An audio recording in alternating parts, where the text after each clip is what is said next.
Hi, I'm Marcus Richardson, driver of the #1 Richmond Raceway Toyota Camry, and you're watching iRacing Live.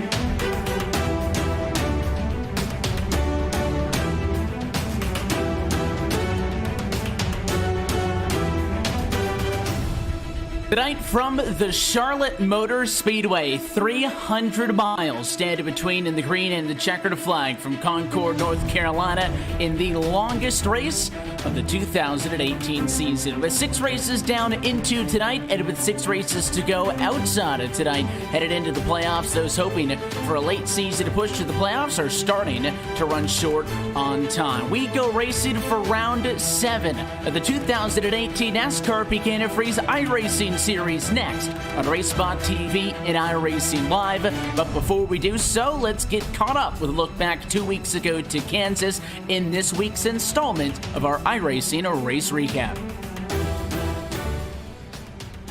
We're happy that you're spending a Tuesday night with us on RaceSpot TV and iRacing Live. Pace car down and in, and no hesitation from your pole sitter. Logan Clampett is gone. We're racing in the NASCAR Antifreeze iRacing Series from Kansas. 46 car easily into turn 1.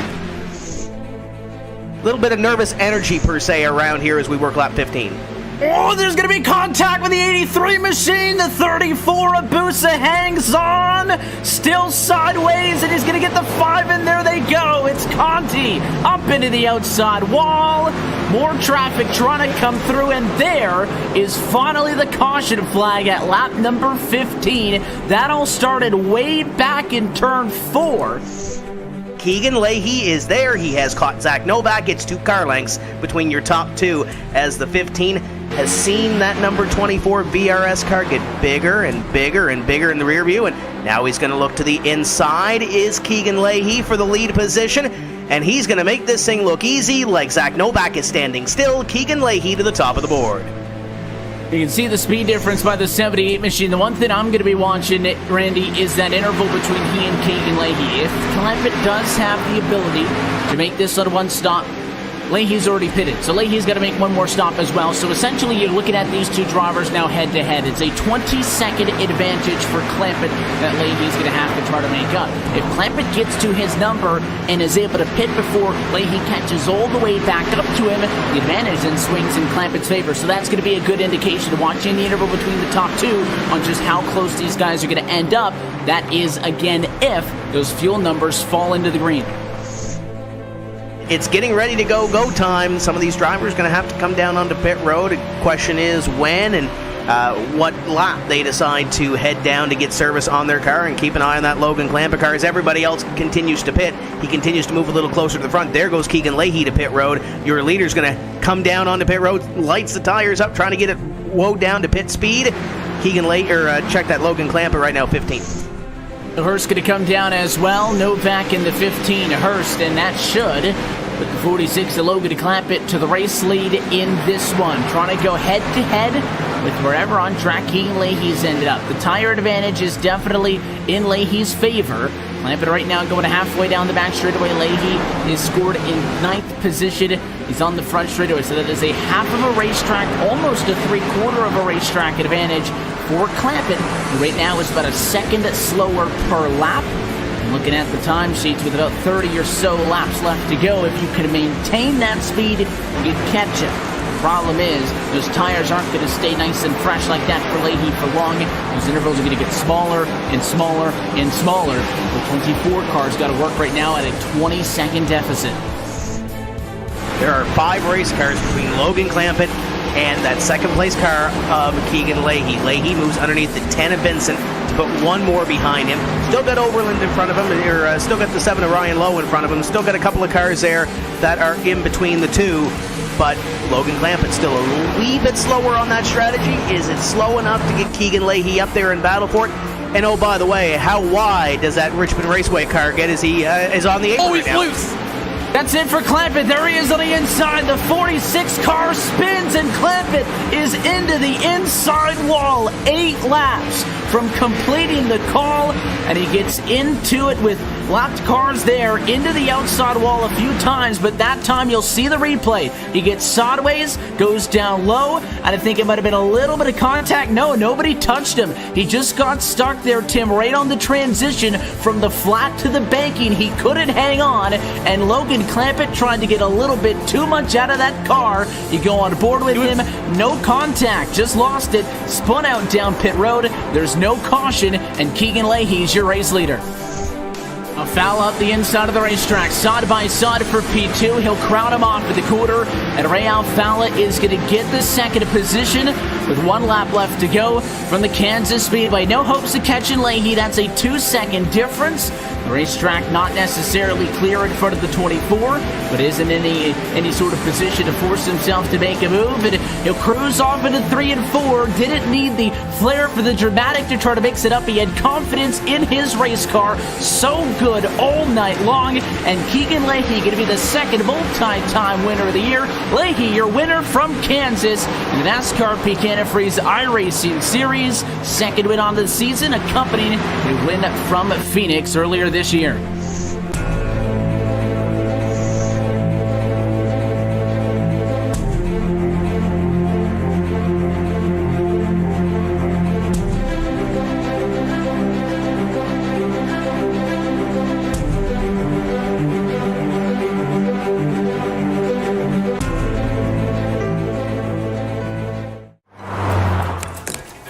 Oh, that was late. Hey guys! This week, the 6 on my team are Truex, Logano, Larson, Blaney, Chase, and Suarez. For the rest of you, better luck next week. She's missing out, dude. Yeah. The all-new NASCAR Fantasy Live. Visit NASCAR.com/fantasy and build your team today.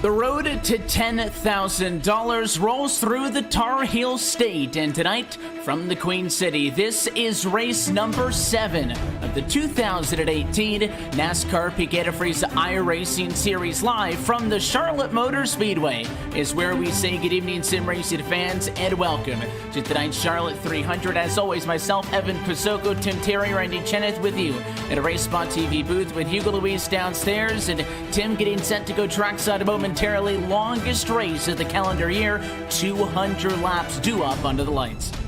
Longest race and one of the biggest races of the season as well, Evan. This one is going to be exciting. We've had 8 races here and 8 different winners. We'll see if we can get a 9th. Had plenty of time over the course of the night to talk about the championship picture and whatnot, but cars are on track.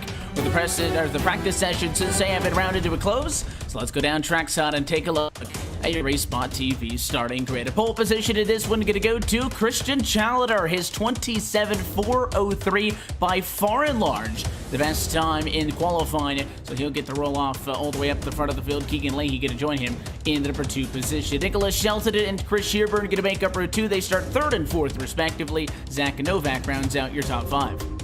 Got a lot of chaos crew up next. Jimmy Mullis is going to qualify in position number 6. Taylor Hurst is the exception to this on the outside of the next row. Michael Conti, Logan Clampett, and Brian Schoenberg complete your top 10. 11th position going to go to Blake Reynolds. Bobby Zelensky right there with him on row 6. In 12th, Corey Vincent gets that so lucky number 13 starting spot on the grid tonight with Colton Davis. And at 14th, Jarl Tien is 15th. Andrew Payash III going to line up in 16th, Marcus Richardson 17th, Brad Davies 18th, Michael Guest in 19th, and Chris Overland completes your top 20. 21st, we got Alex Bergeron. And in 22nd, we have Ray Alfala. Sorry, Evan. David Rattler, 23rd, with Casey Kerwin and Nick Ottinger rounding out the top 25.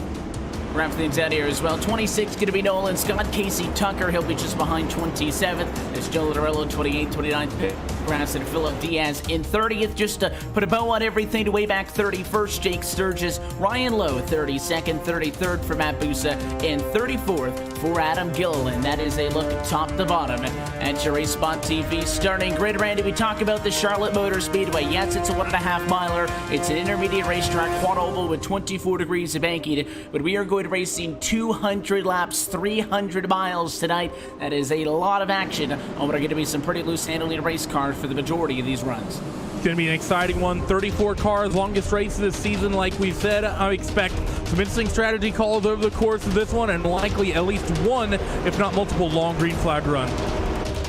This car is going to be in this time. As always, we're happy that you're spending a Tuesday evening with us on Race Spot TV at iRacing Live. Christian Challenger going to put the right foot down. We're off from Charlotte, round 7 of the 2018 NASCAR Antifreeze iRacing Series is green, and the 78 car leads easy to turns 1 and 2. Looks like the top 5 with a single file things out. No contest in those first 5 positions. And you'll find the 5, Michael Conti, making a move top to bottom as he tries to fight with that 15 at Novak for that 5th position. And they've got Hurst right behind them. As you see, Conti digging on the inside line. The 15 and Novak going to get the position off of corner number 4, at least for the time being. Conti will tuck up tight behind the number 15 of Novak, and they'll continue to go single file around this racetrack. As you mentioned, clean start up in front. A lot of these drivers getting single file throughout your top 10 and logging some laps. I see Zielinski and Vincent are side by side, which first battle side by side at about 13th place. And it's exactly what you expect to see in a race like this. It is very much an endurance race, and we'll probably hit that point a couple of more times as you see some of the side-by-side stuff now outside of the top 15, Randy, that yes, this is the longest race of the year at 300 miles. Of course, half distance to what you'll see on the weekend with the Monster Energy NASCAR Cup Series. But something else to keep in mind is it's not that many more laps than what we typically run. You're only looking at about a 33-lap increase, which in the grand scheme of things, it's an extra fuel run. It's a completely, a trip down to the pit lane and whatnot. But by the time you go in 167 laps at a racetrack like this, 200 isn't that big of a difference. Of course, if somebody leading with 33 to go doesn't win the race, then maybe they won't feel quite the same. It is, yeah, that's definitely one of the things to keep in mind is when you're leading in the late stages of this one with 30 to 40 some odd laps to go and you don't end up winning this thing or worse, have troubles.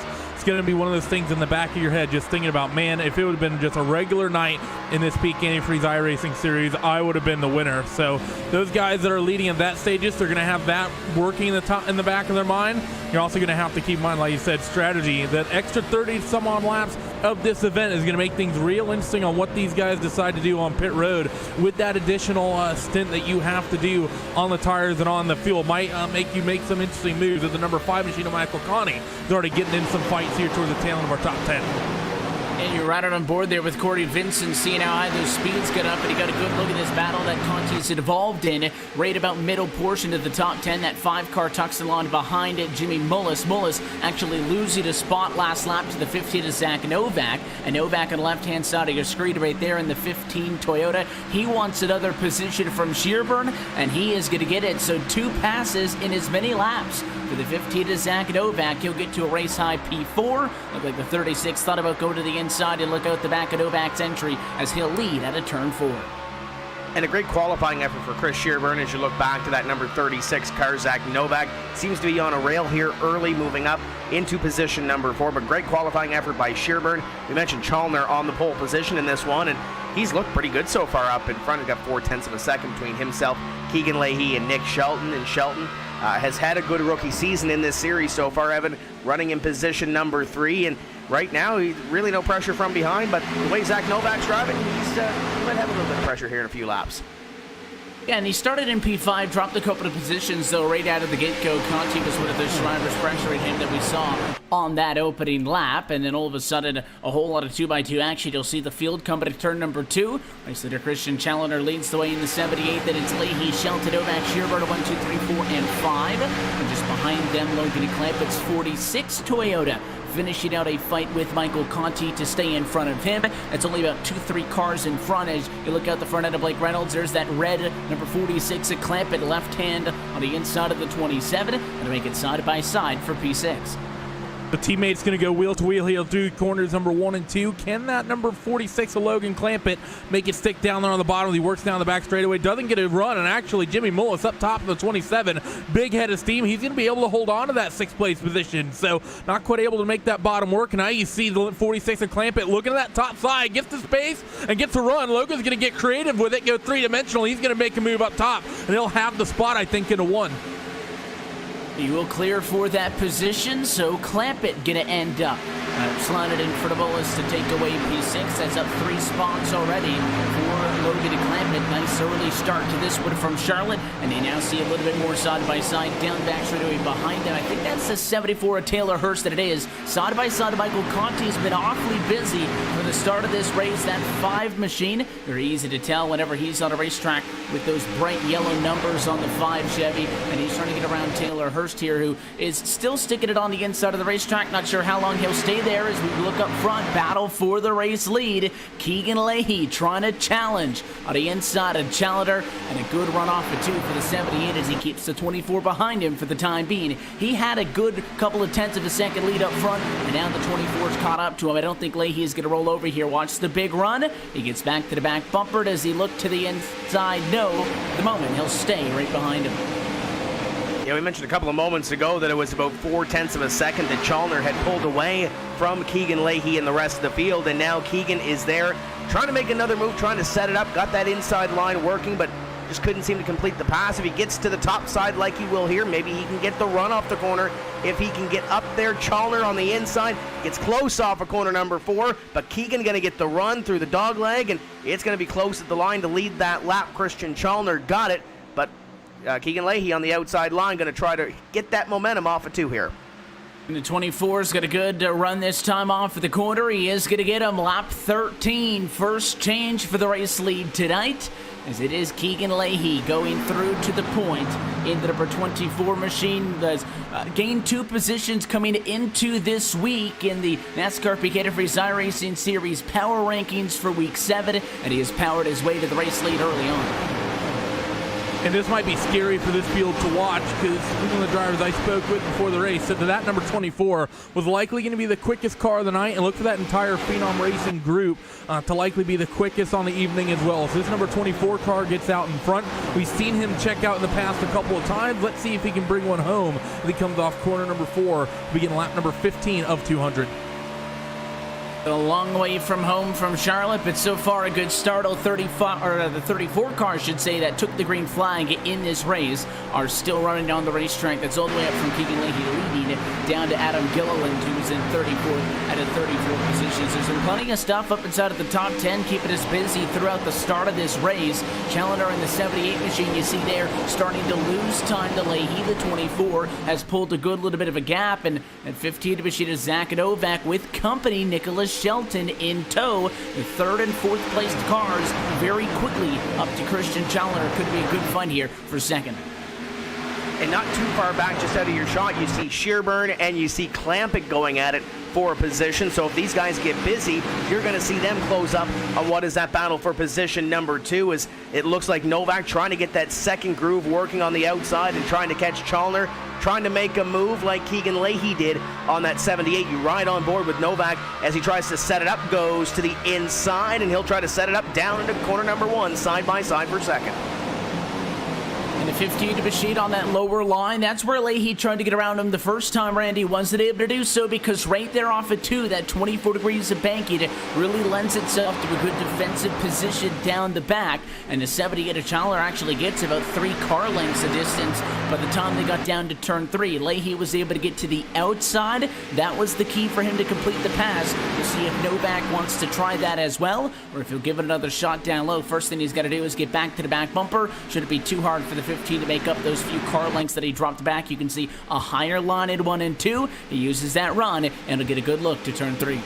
See if he'll be able to make a move here. Going to slot up into the upper lane once again. Can he get the drive through the center of the corner? No, he's not going to be able to get any overlap whatsoever. But what I'm seeing up and down the field at some of the other battles that I've seen thus far as well is that upper groove is actually the place to be if you can be side by side. If you have clean track, you can kind of run down to the bottom if you can track out all the way on exit. But it seems in order to maintain momentum side by side, you need to be running that upper groove. The 15 and Novak going to run high here. Can he get a run down the back and make something happen here on this 78 of Christian Challenger? No, not quite. But he's still running that high line through 3 and 4.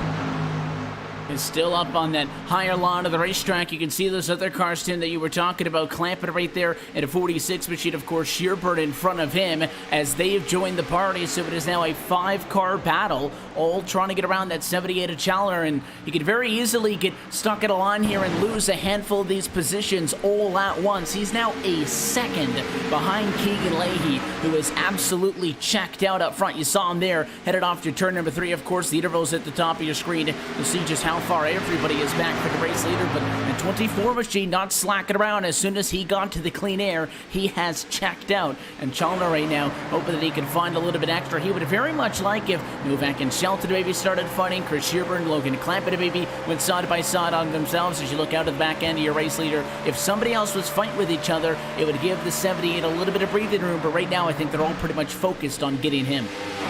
Yeah, you saw that look back. The train is starting to form in position number 3 on back, waiting to find a way around Christian Chalner. But right now, it doesn't seem like there's any sense of urgency, and rightfully so. We're on lap number 22 of 200 here this evening, so there's lots of time to work. There's going to be some pit stops, and I think this is around the time in the run where these drivers start possibly to lose a little bit of the handle of the race car as we work under the green flag. We'll see how much these drivers are fighting it, but you saw that first train. Here's the second train back here. It's led by Michael Conti. That's position number 7 all the way back to pretty much the whole field. There's Conti leading it, and there's the rest of the pack. You can definitely see how things spread out and kind of get single filed out towards the front of the field. But as we look back here at mid-pack, it's pretty much a free-for-all, side by side, a couple of rows deep, just like it was at the drop of the green flag. That's the 47 to Chris Overland that you're watching come up off of 4. He slides in front of the 11 car of Colton Davis, and he will take away 18th position. So they're exchanging spots in the middle of the pack as Overland tries to get a little bit closer to the front. In fact, just in front of them, side by side as well. You'll see it coming off of the corner. That's the 55 of Brian Schoenberg down low on the 16 of Nolan Scott. Scott actually got up top on him, made the pass. Nolan Scott is now plus 10 from the start of this race as we go on aboard with Schoenberg. The 55 trying to get that spot back. Let's see if he can hold on to it here as they work themselves side by side down the back straightaway. 16 and Nolan Scott going to have big overspeed in towards turn 3, but not going to be able to make it stick. Through 3 and 4, back up to the top side goes that semi-cube NX car of Nolan Scott, but Schoenberg well held on that bottom groove. Does a good job maintaining a lot of that momentum, but Nolan Scott's going to have the slight advantage. This 16 car is going to once again go up into that middle line in towards corners number 1 and 2, way up against that yellow wall, very close to it anyways, through 1 and 2, and he's going to have that spot. So that 16 and Nolan Scott continuing to move forward on what might be the best drive of his season thus far. You can see Schoenberg at 55 get up and in front of the 47 of Overland. Going to be far-fetched if you want to call it a slide, John, but he stepped up and in front of him, and the 47 of Overland tucked back down low, went to the inside, crossed him up, so we are still side by side. This time, the battle is between 17th and 18th position. The 11 of Colton Davis is on the horizon, trying to close it on this one. You see Tucker there as well. You can see the ever so recognizable entry a little bit further back of that 05 machine of Ottinger, who's always so easy to spot with those yellow, or I should say the orange and the blue colors on his Toyota. So there's tons of stuff going on in the middle of the pack. We've yet to see that bubble burst up towards the front and second, guys, but we might be close. Battle for third. Zach Novak in the 15 car. You see him slow on the exit at turn 2 that time. He'll lose 2 positions. Shelton and Clampett both going to get by him. And Clampett got by Shearburn a couple laps ago, and you saw that happen for position number 3 on your screen. Zach Novak had a little trouble at a corner number 4 a couple laps ago. The thing almost got away from him, and Nick Shelton almost got by at that point. But now Shelton and Clampett find their way by the 15 of Novak. But as that happened, those positions changed. They now have to chase back Chalner. Chalner in front of this field, and here comes the 46 to the inside. Clampett going to try to take Shelton for that position, and as they do that, Chalner, position number 2, pulls away a little bit. Nick got close off corner number 4 there. Logan Clampett trying to get up to that second groove or so to get that momentum off the corner. Well, at this point, you watch these guys continue to battle. One thing that we were talking about before the race started, Randy, was just what kind of strategy we're going to see in this race, how far these drivers are going to be able to go, and, of course, how long these tires are going to last. And mentioning that after 20 laps or so, the handling gets really iffy, and even in that 15-minute warm-up session before the race started, drivers were commenting that it was going to be very difficult to pass here tonight. It does seem, though, like when you get a group of 3 cars here like we're seeing, looking out the back end of Clampett, Novak, that green 12 right there, and the 15 peeking out on the outside there, Zach Novak. If you've got a group, you can continue to work with one another, and here's the 15 now. Good run in the center. He'll come side by side off of the quarter, and a great challenge down the back straightaway. A lot of these guys really working these cars hard early on. People are definitely working the cars hard, and the track looks really racy. If people thought it was going to be hard to pass, I know Charlotte is known for being pretty narrow, and it can be a little bit tricky if you drop off the banking off of turn 2 and off of turn 4. It sort of is an odd transition for these sort of 1.5 mile cookie cutter racetracks. But that upper groove is really working well right now, and these guys are doing a good job making things stick as the field's going to work down the back straightaway. But you're right. The driver that I spoke to said after about 20 laps, these cars are going to start to get loose. And I think that's why we're seeing some drivers come up to speed and some drivers kind of fall away here as we're in the second half sort of that run, working lap 32, the longest you can go, about 59 laps. We'll see if anybody does go to that distance. You go on board with Michael Conti right now, who is currently scored in the number 8 position. Michael Conti is our Race Spot TV featured driver for tonight's race from the Charlotte Motor Speedway. The driver at a Woodland Park in New Jersey, originally the 20-year-old aspiring race car driver, 6-year veteran at the NASCAR Antifreeze iRacing Series, 7-time race winner, and of course the 2014 Series champion here on Tuesday nights. Is looking for a trip to victory lane, and you can see that focus, Tim Terry. He's locked in right there on the bottom right-hand side of the screen there. Conti right at exactly where he started, but holding soft and secure right now inside of the top 10. And he's trying to chase down Jarl Tien in front of him. He's got Zielinski and a few others behind him, and he's doing some work this evening. And from what I understand, I know there's some co-workers and some friends having a viewing party for this race tonight, so we want to say hello to them. I heard there was snacks. I hope they brought snacks enough for me. But nevertheless, and oh, look at that. Ray Alfala's coming through the field. Yeah, I love snacks. I'm a big guy. Look at Ray Alfala coming from the back of the pack. Didn't have the qualifying effort that he wanted to, Evan, but look at where it counts. He's here, long run, and looking at the 5. Going to the outside of the racetrack, Ray almost won the LSR TV All-Star race this past week here at Charlotte Motor Speedway. Didn't have a good qualifying effort in that one either, and he's on the outside, and he'll get that spot away from Conti. Should also note, on the note of snacks, guys, as we see Alfala go into P8 at the end of Michael Conti's driver bio, it does say that he likes to cook, eat snacks, and sleep. So that sounds like my kind of watch party that you want to be at. So the 2 machines going to get on by him. Now Conti left to fight side by side with Bobby Zielinski, so he may fall all the way down to P10 if the 83 is able to get clear up on the outside of the racetrack, and it looks like he may just do that. So as soon as we start talking about him, Conti drops 2 spots. Let's let him focus back in, not keep peeking on him, and see what he does. We're going to have to wait and see if he's just going to nicely get back up in line and get where he wants to be. But just keeping that little topic alive, Evan, I know where you're from. You're much more into drinks, particularly when they're drunk out of a cut named Stanley. That 2 machine of Ray Alfala is going to continue his speed and work his way forward. Jarl Tien also having a very good run in that 7th position, just out there all by himself right now. We've not seen Jarl in a couple of races, I think, this far this season, and certainly not seeing him this far up the field. So that entire Semicube NX group, Jarl and a lot of them really having kind of season best runs thus far as they work here at Charlotte. And that's exactly what you hope. The point I made right at the start of this race was that this is the halfway point of the regular season. If you're going to make a push for the playoffs, now's the time to kind of wake up and kick it into gear, because from this point on, you're only going to start to count down towards the end of that regular season. Still green flag conditions uninterrupted through 37 laps of racing from the Charlotte Motor Speedway. What we'll do is we'll take a quick opportunity to get a word. And one thing that we were talking about last week with Kansas drivers post-race was the new iRacing build, and with the new iRacing build comes some new iRacing content. Let's get a sneak peek of what's coming to the iRacing service.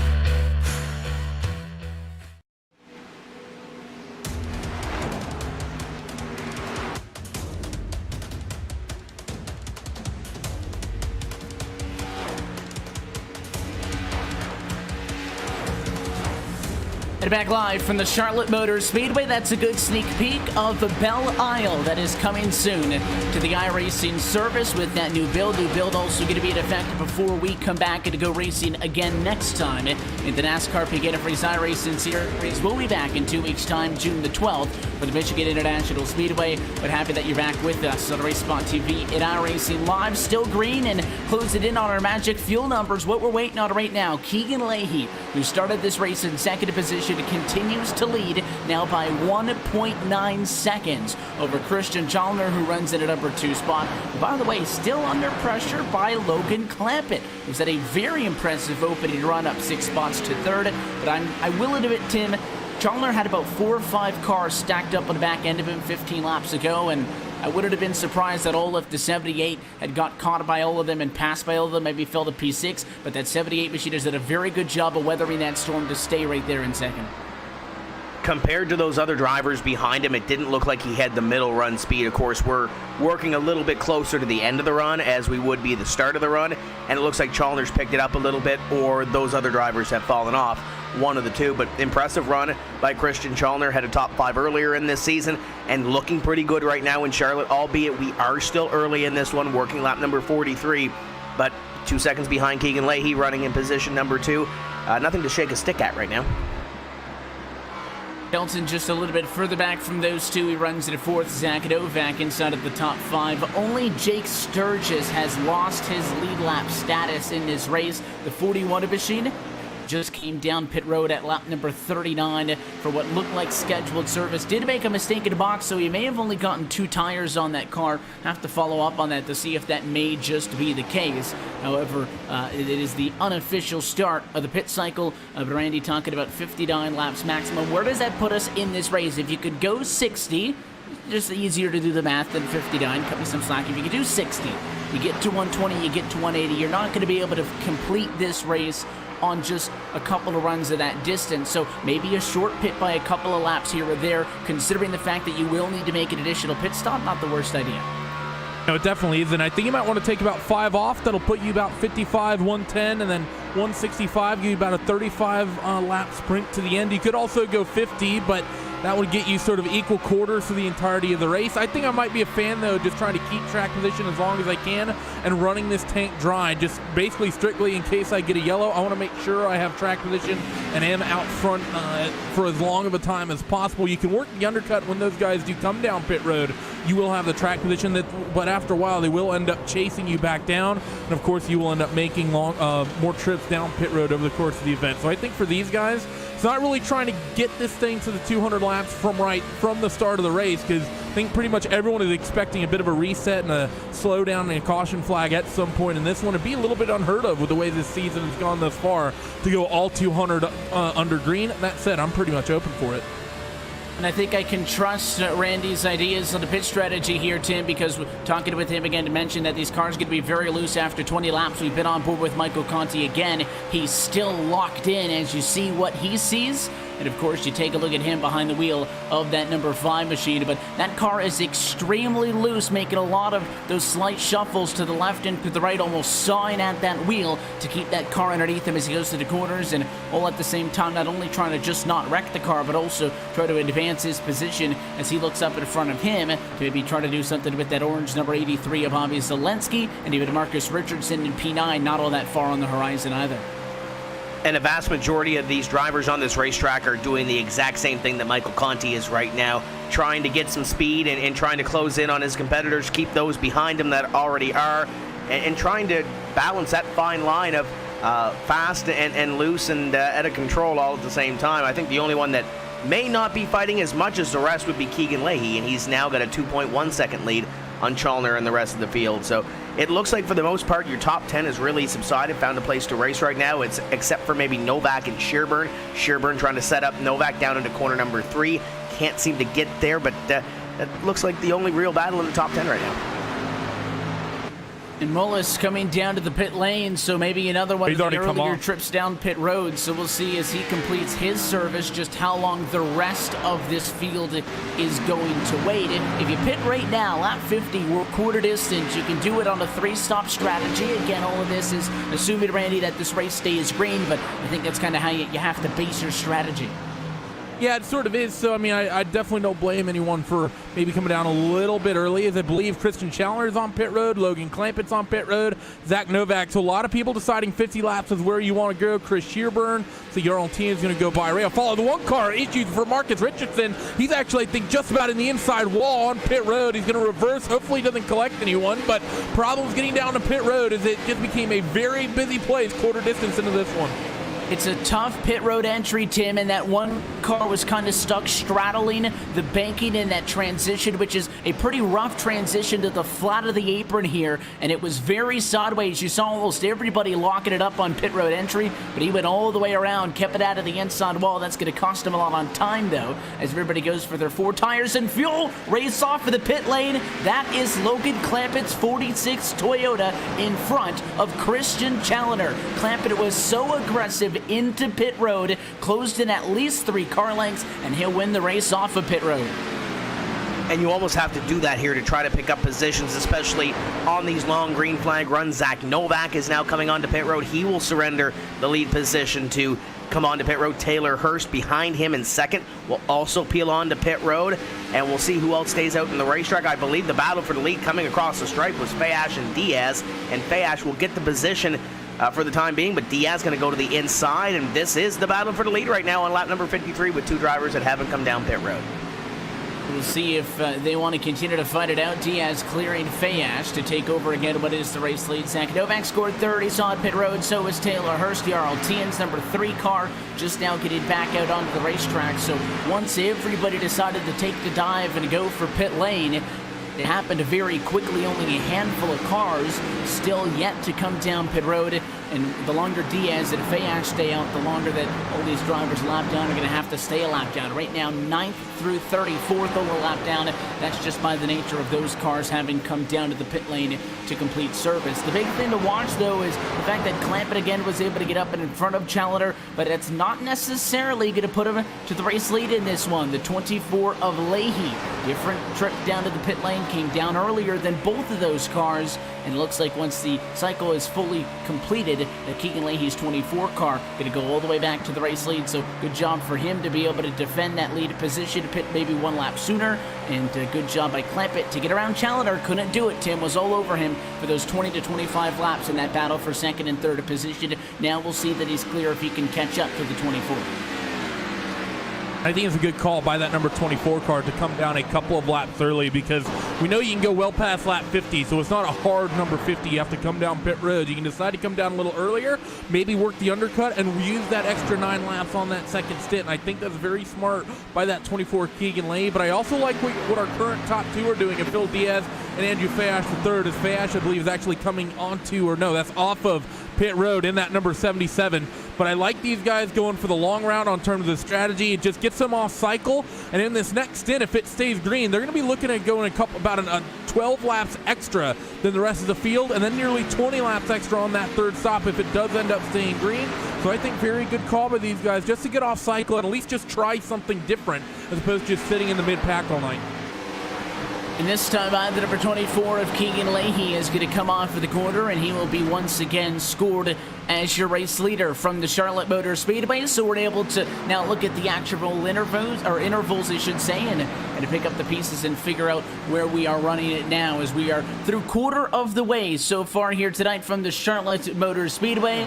This portion of tonight's broadcast is brought to you by Peak. At Peak, we're not afraid to mix it up with the big boys. This is why we've been actively involved in motorsports for over 30 years. We identify with the straight shooters like John Force and Clint Boyer, just two of the truly great racers who've been a part of the Peak family throughout the years. Today, Peak still aims to shock the motorsports establishment, partly as a way to showcase the excellence and competitive quality of our family of brands, but mostly because it's so much fun. Look for our drivers and teams to challenge the heavy hitters in NASCAR, NHRA, dirt late model racing, and more. For more information, you can visit peakauto.com. The gap between the top two cars on track, and it was Leahy to Challenger, was just about 2 seconds when we kicked off pit stops. Logan Clampett hopping in front of Challenger. He is now only 1.5 seconds behind, and the last couple of laps, fastest car on track. So keep an eye on the interval between 1-2. Leahy's still 1.5 seconds in front. It's a good gap, but I think Clampett's in a very good position. And we just saw a battle on the screen between Ray Alfala and Zach Novak, and we've seen that battle play out before, Evan, where one driver would get to the inside, work that inside for a couple laps, and just really can't get that run off the corner to really make it work. Haven't seen that inside line work a whole lot this evening when there's somebody to the second groove or to the outside. It didn't work for Novak that time. We'll see if he can reset it up and maybe even try the outside line if he can get there on Ray Alfala. But Alfala, first green flag pit stop sequence completed, started 22nd, now up to position number 5. And keep in mind, they are about 3 seconds or so before they hit the next battle or next car for position, which would be Challenger, which is way up in front as you look at Novak's onboard camera looking towards corner number 1. Headed off to quarter number 1, Ray Alfala, somebody else who's had a great night. We talked about him in that first run, and looking through the field, he may just be the biggest mover so far, up 17 positions from where he started in 22nd to 5th, and impressive in any really regard, Randy. But of course, without the assistance of yellows and a couple of restarts, Alfala has done this all on his own. The biggest thing that is going to hurt him is the fact that, yes, he's up to P5, but he is 7 seconds off for the race lead. Gets a little bit of time made up. The two's nice and fast, so he'll close that gap down to 6.8 seconds. But if this race were to go green for a long time, or even close to, if not the entire way, that 22nd starting position might be the reason he doesn't win. He can easily get, stay top 5. He's got a fantastic car. It's not passing cars for position that's the problem. It's the amount of time it takes to do so, and that's why he's 3 seconds behind even the next closest car in Challenger, who had a very bad trip down to the pit lane in the green flag conditions, lost 2 spots, falling to 4th. Still think you can't be too upset, though, for that 2 machine of Ray Alfala, because to start 22nd, get your way up to 5th, all the way under green flag conditions, and only be 7 seconds off that 24 Keegan Leahy, quick as that car is out there, I think that number 2 machine needs to continue having his head held high here. Nothing wrong with that in terms of strategy. Yeah, maybe needs to work on the qualifying a little bit, because it seems like that 2 car is oftentimes having to run his way through these fields on these Tuesdays night NASCAR Peak Antifreeze iRacing Series races. So maybe the qualifying program at Slip Angle needs a little bit of work. We haven't seen them have that sort of ultimate one-lap speed that some other teams have shown. Think of a team like NX, the kind of big leaps they've made this season, and some of their drivers are having very, very good runs tonight because of it. But I think that 2 car of Ray Alfala, when it comes to a 200-lap race, would you rather be one of the fastest cars for 2 laps or one of the fastest cars for 200? I think I like this 2-car strategy.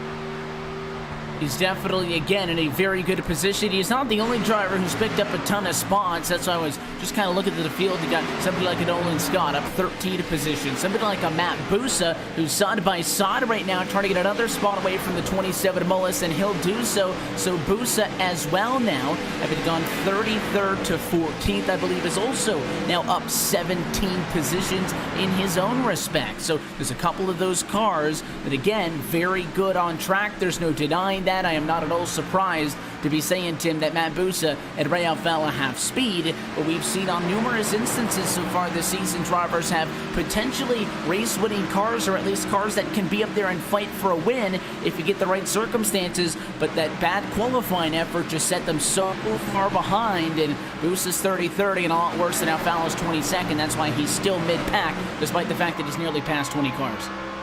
Yeah, you still have some work to do. You got a long way to go in this one, about 3/4 of the way to go in this one as we work lap number 67 into 68.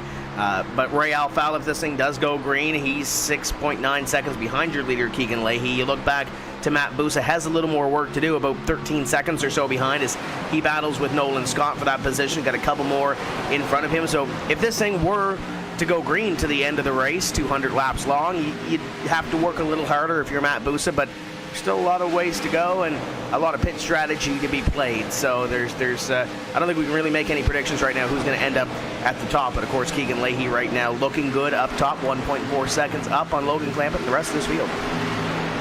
And to stick on the theme, Ray Alfalla, he came into tonight as your championship leader as we look at the championship standings coming into this evening. Again, you want to be in the top 10, you want to be able to fight in the playoffs, so it doesn't matter that you've lost ground to that very top position. If you're on the screen, you're in a good spot, but Ray Alfalla comes into tonight with one of the bigger points advantages we've seen this year, 22 ahead of Keegan Leahy, who leads this race. Mention came into tonight as the top driver in the power rankings. He's had a couple of great weeks. You got Ryan Lewis in the mix as well, Bobby Zielinski, Nicholas Shelton. I don't think Lewis is, though, on track with us tonight, so that's going to be a setback and was almost guaranteed to count as Strott, Michael Conti, Christian Challenger, Matt Busa, Gottinger, and Taylor Hurst. The rest of the drivers in the top 5 in the running order headed into this evening. But you talk about the last couple of weeks that we've seen. Leahy with a race win 2 weeks ago at Kansas, and he's in a pretty good position again to fight for another win tonight. But Logan Clampett, I think, wants some redemption. Randy didn't quite have the strategy play out for him the way he wanted 2 weeks ago.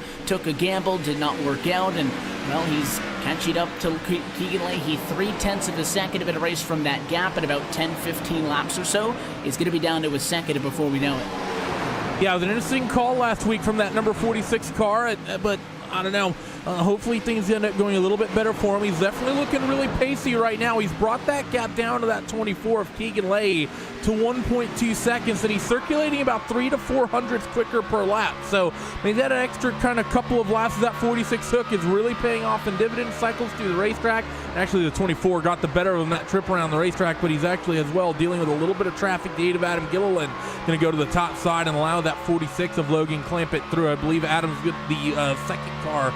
Well, he's going to be the first car 1 lap down. The only other car that's down a lap is the one of Marcus Richardson, who's actually not very much further back off in the rearview mirror of that number 8 machine. But the interesting thing to me is talking about Ryan Michael Luza. This is the second week in a row we've not seen him turn up. So in terms of the points, this might put Ryan, the defending series champion, well on the back foot in terms of the championship standings because, well, he would have used his drop week for last week, and he turns up MIA once again. So not sure where Luza's been off to. Yeah, tough for Ryan Lewis. You never want to, again, get that far behind. And the advantages of this playoff format that we've been using, Tim, for the last couple of years is, again, you don't necessarily need to be perfect every night.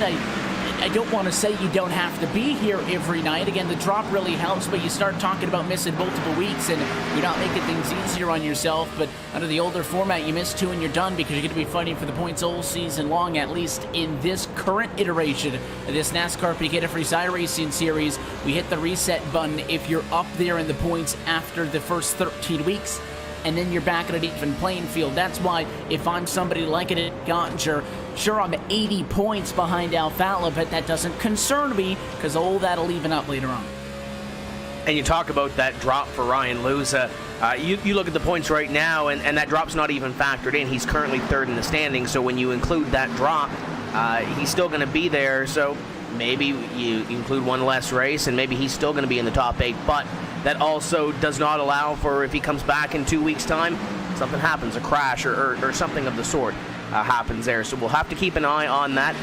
On the other side of the coin, though, you have Keegan Leahy that's second in the standings. If he comes out and wins another race here, all those wins don't matter. You have to be up there in the top 8. This battle here has been raging on for about 15 laps or so. Jarl Tien's going to finally get that position away from Zach Novak, but Novak's going to have another run at him. And this is the way it's been for the last 10, 15 laps or so. Novak going to go back to the inside of Tien, and Novak been working on Ray Alfala, and when he has a little misstep, Jarl Tien is there to lick the bones up, and now they're going side by side for that position. It's allowing Ray Alfala to get away from these drivers, but this has been going on cat and mouse between these three for about 15 laps. And now that aside from just the last couple of minutes talking about Tien, haven't mentioned him much either, but he's somebody else who's had a very good run, has worked his way up into the top 10 after starting in 15th position, and I don't think that 15 SimSpeed shop entry of Novak is going to roll over anytime soon. This racetrack, again, despite the fact that you just look at the numbers on a paper, 24 degrees of banking top and bottom, it really is a track that can lend itself to some multi-groove racing, and you see that 15 move a lane or two up the racetrack. We've seen that happen in battles all across the track tonight. So Novak experimenting a little bit, and everybody's getting awfully close to that turn 2 wall. I'm surprised we haven't seen more drivers get up there and graze it. Surprised we haven't seen somebody bounce off of that wall and wreck into the inside wall. That's a common place, or I guess a common occurrence to happen here at Charlotte, is down in turn number 2. But again, we're 79 laps now into this Charlotte 200, and we are still with all 34 cars who started this race on the lead lap, with the exception of Gilliland and Richardson, but everybody else still running. And of course, that one of Richardson had a bit of a, let's say, issue coming down pit road. Really the only issue we've seen anyone have thus far in this race. But that said, we're about to be getting traffic really getting busy for this number 24 of Keegan Leahy here soon. He's got the 41 of Jake Sturgis, currently the last car, one lap down, just out in front of him, and then he gets to the likes of Corey Vincent a little bit up the road, Ryan Lowe, David Rattler, Andrew Fayash, and pretty much the rest of the field, all 1 to 2 seconds separated pretty much from there, all the way back up to your race leader, Keegan Lee. And that's one of the things to talk about with a race like this, Evan, is that if it goes green, 200 lap duration, you're talking about a lot more traffic over the course of this race than we normally get in this series on a weekly basis. So the 24 is going to move to the bottom on the 41 of Jake Sturgis. He's going to get that first car put down a lap. Now he's going to start chasing down the rest of the field, and it's a big gaggle of cars that he has next to get out in front of him. And sometimes, not the worst of things if you get a big group of cars, because you can in multiple spots at once. Of course, it is never the most comfortable position to be in, for sure. When you're, talking about racing around a handful of cars, that's when things can go wrong. Yes, it seems like this race has settled into a good pace. Well, we got a yellow. Absolutely has. A caution on the back of the 02 car. Yellow flag is out for the first time tonight, and it is Alex Bergeron who's the wrong way around. Yeah, Bergeron going to go for a ride here and bring out our first caution of the evening. Looks like he was a little bit sideways in turn 2. Gets tagged by, it looks like the 29, maybe a pit grass, goes around, and that will bring out the caution flag. So, talked about these cars in the middle portion, the late portion of the run, getting a little bit free, and looks like he may have maybe checked up for the 28 of Tucker in front of him. Whatever the case may be, got a little free and had a little help from behind, and that's the first caution of the evening. And it goes right to the point that we were discussing there, where, you get into a good pace. It doesn't matter if you go 80 laps. If you're in a big pack of race cars, anything can happen. And Alex Bergeron, all things considered, pretty lazy spin down the back straightaway. Did get tagged a little bit by pit grass there, so the 29 is going to have some left front damage, but that one definitely could have been a lot worse. And for the first time tonight, the yellow flag waves from the Charlotte Motor Speedway. So we get set to come down to the pit lane just inside, Randy, of 120 laps to go. That's pretty spot on with a 59 lap maximum fuel window. Nobody really pushed it that far, though. Everybody wanted to go quarter distance in this one, so this is very tight on being able to make it from here to the end on this stop. And what more, expecting all your race leaders, though, to definitely come in. Definitely think you're right about that, and this is going to be one of those just basic kind of pit strategy. Come down pit road, 4 tires, fuel, get back out on the racetrack, because you can make it on just one more stop from here. You're going to have to do pretty much the extent of that 59 lap run. Not quite, because we're working currently lap 84 of 200, so 116 laps. You do have a little bit of wiggle room in terms of how you maybe want to divide it up, but overall you just want to make this simple. Don't overthink it. Don't short fill that car. Just get onto and off of pit road and set yourself up for a final pit stop in about 60 laps time to set yourself up to the end if we get into the same sort of rhythm and this race goes green. And I think the 46 of Logan Clampett just stole the race lead. That is the second time in a row Logan Clampett has made a pass for position on the pit lane. He went third to second under green flag service, and right there under yellow flag service, he will go second to first, and he beats Keegan Leahy off of the pit lane. And it looks like with the only drivers staying out being cars that are trying to get back to the lead lap, Logan Clampett is going to go to the race lead in this race. Yeah, that's going to be huge when we go back to green flag racing. We'll see if Keegan Leahy can take that lead back and see what kind of pace these guys sent. Keep in mind, our last start or restart of this race was the initial one back on lap number 1. So this will be the first time that these drivers have had the opportunity to re-rack and go at it again. So we'll see what kind of pace they'll get, especially off the restart, and see what everybody else has behind them, and see who decides to make some moves here on this first restart of the event. And it sounds like as Clampett gets back out onto the racetrack, Randy, he's saving a little bit of fuel.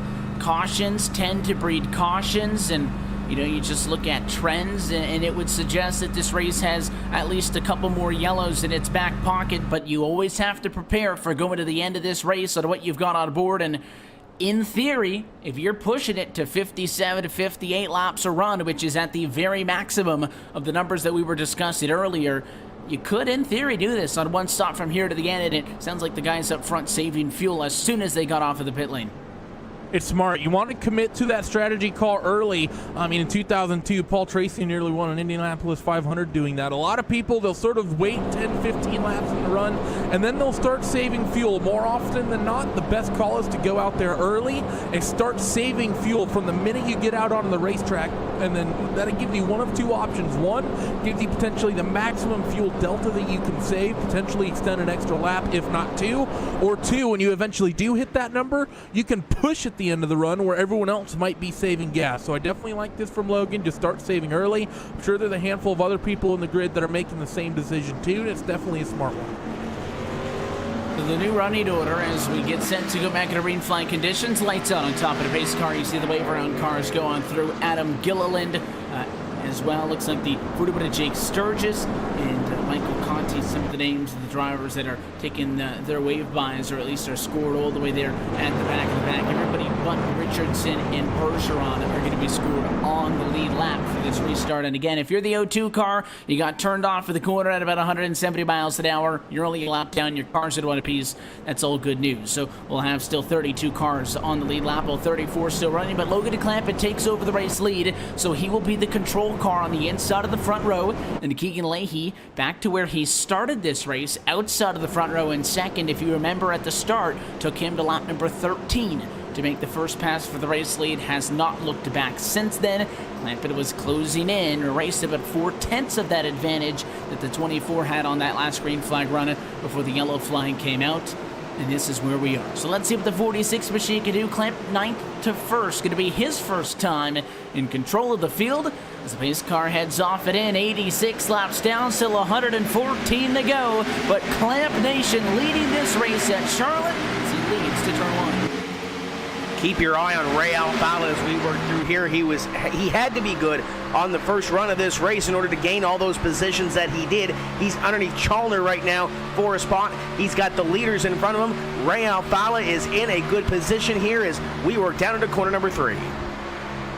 Back down into 3, side by side. Challenger up at the outside of the racetrack. You're on board with Ray Alfala. You see those mile an hours grow up until they get to nearly 200 into the corner right there at the start-finish line for the 2 car of Alfala, but he's got nowhere to go. The 12 still in front of him. He's basically riding single file down low behind Shelton, who's behind Leahy. Look at the 78 car now. Nice move by Challenger to stay up top, get the run off of the corner to clear, and now he slices down low, and it's role reversal now. It's Challenger on the inside and Alfala sneaking up top.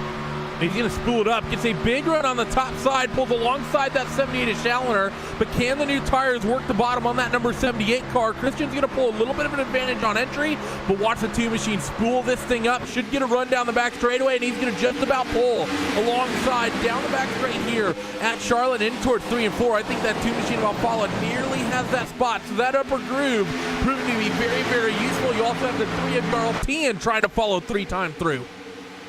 And the two cars still on the outside. You see the 3 with the emotional support caboose there up top as he stays in line on the outside of the racetrack. And a great run there, center for the 2. And Alfala is going to be able to successfully hold off Challoner in a fight for 4th and 5th position. You see the 15 is Zach Novak. He wants to get in line. And here is, if you're that 78, you can get kind of stuck down low, pinched down there because the 2 got you, the 3 is on you now. And I don't think the 15 out of 34 are going to be any more cordial about completing that pass. So if they go up top as well, you could be stuck down low for a good bit of time. For the last 2 or 3 laps, so before Ray Alfala made that pass, those 2 drivers in front of him, Keegan Leahy and Nicholas Shelton, were on that low line along with Challoner, and it looks like Leahy and Shelton have moved up a little bit, especially through 3 and 4 here, not painting that white line as they were a few laps ago, and maybe they've seen behind what Alfala has done and maybe moved up the racetrack a little bit, Shelton a little bit more than Leahy, as you see them here go down into corner number 1, and there's that outside line on Shelton beginning to work. Leahy's still on that inside line, trying to make it work, but it's going to get close here off of corner number 2. Awfully close that time off for the corner. The 12 was right there on the right rear quarter panel. Almost a game of check-in. And while Leahy didn't come all the way up in front, basically ran him out of room. And you saw the 12 car get out of the gas. Leahy's still into P2, but he is absolutely under attack. The 12 car's looking high. The 2 of Alfala is trying to look low. And as the 24 arced it into the corner there, Randy Alfala was awfully close to committing. They're trying to slice down to the inside. Didn't do it. Single file for a moment. Catch your breath and let's do it again. The slip angle teammates, that 2 and the 12, are trying to work by that number 24 car. Ray Alfala is going to go back up to that middle line. Keegan Leahy still keeping it down on that white line through 3 and 4, playing steady with his line. The 12 machine of Shelton has a bit of a run, not going to be able to get there. Going to try to block the 3 of Garltian. Nearly got there, but the 12 machine shut the door right at the last minute. So they run through 1 and 2 once again. You see the 2 teammates going to go side by side. Ray Alfala and Nick Shelton. The 12 machine almost getting a little bit of overlap, but 24 Keegan Leahy, I think that car is starting to come in. He started to open up that gap just a little bit, just enough to where he doesn't have to look in the mirror quite so much. He's not quite run away just yet, but not as much pressure on the back of that 24 car. He starts to extend that gap.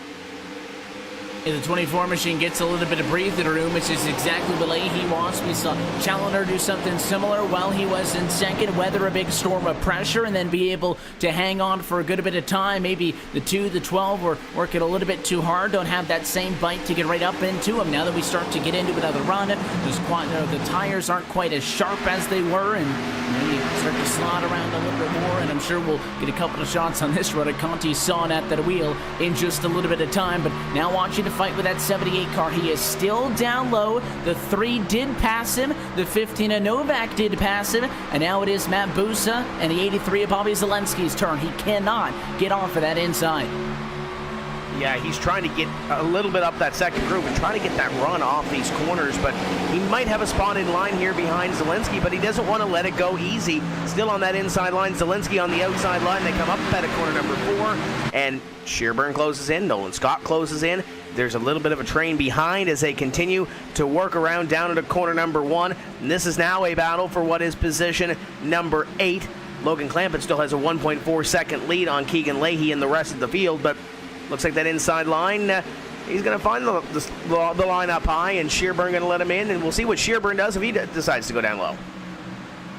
We'll see if he does decide to go to the inside of the racetrack. It has not been the place to be. If he asked Christian Challoner, I'm sure he'd say, fine, go down low, be my guest, as the number 78 machine has been able to weather that storm just a little bit. And ironically enough, you lose 4 or 5 positions on the inside. This is the lowest Challoner's been under green flag conditions, of course, with the exception when he pitted and the field cycling through. But your pole sitter down in 9th place right now. That was a very poor start to this run. It's the lowest it's been under green flag conditions tonight. That's not been great for him, man. He just sort of been kind of on a backwards trend over the course of this one. He did well out in front for a while, but starting to go the wrong way. The 2 and the 12 are starting to just run the bottom. I think they've kind of given up hope on keeping up with that number 24 car of Keegan Lay. As we got another caution here. Where's this one? Caution flag out right at halfway, and there's a company car slow on the back straightaway. Not immediately seen where the problem has arisen from. You got the likes of Gilliland and some other drivers back here, but I don't think they're necessarily involved in this one. Watch the replay here, and there's the problem in turn 2. It's a big spin and an eventual save for that 7 car of Ryan Lowe, but it does trigger a caution from Charlotte. And lap number 99, you'll see right there, left rear quarter panel. It was a little bit of a late time to the inside for Fayas. They were 3 wide and just the slightest bit of contact, but how about that save by the 7 as there were cars high and low as he hangs on to that thing? Yeah, there were a lot of cars bearing down on him. That could have been a lot worse than it was. He'll come down, probably get 4 tires and get back out in the racetrack with not a whole lot of damage to that race car. So Ryan Lowe will live to fight another day, and it looks like these drivers will head down pit road as they'll come across the halfway point in this race. They'll complete lap 100 here, and Logan Clampett leads the field on the pit road.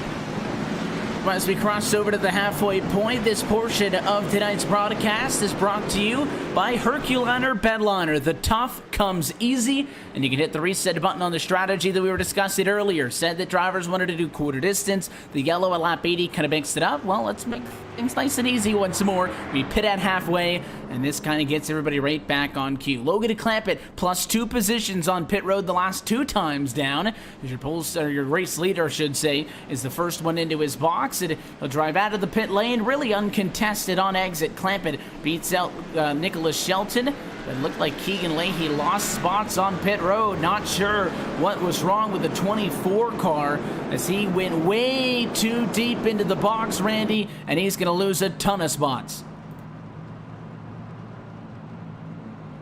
It's going to be not what you wanted to see whatsoever. I think we may have just had a pretty big pickup from the 34, Matt Busa. Not sure what happened, but he came down pit road. He was running 21st at the time, and somehow he sneaked himself up into 4th. I don't think that's a 2-tire call from him, so maybe a lot of people having troubles out in front of that 34. Yeah, just going to back it out to see what the 34 machine did on pit road, and Busa was definitely into the box. May have been tough to see if that car even ended up taking tires or if he just fueled it up. It's tough to tell. He was back in the pack and there was a lot of traffic there, but Busa is definitely going to pick up a lot of positions. But the big thing I'm looking at here is how many did the 24 lose? I think Keegan Leahy is very fortunate to only be running in 8th position because he missed that box by a complete car length, and under yellow flag conditions, you lose so many more spots on track than as opposed to if you have a 2-second mistake, Tim, that might be a spot or 2 under green. Under yellow, though, he drops to P8.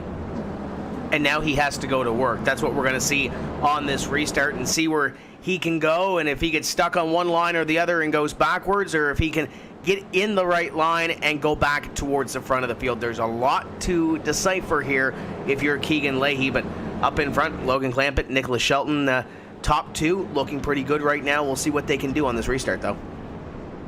So a couple of mistakes on the pit road. Challengers had a rough couple of laps here. Keegan Leahy with a mistake that time puts them back in the pack. It's going to be a question of brass if they could get back up to the front to get into this thing. Let's take a quick opportunity to step aside under yellow.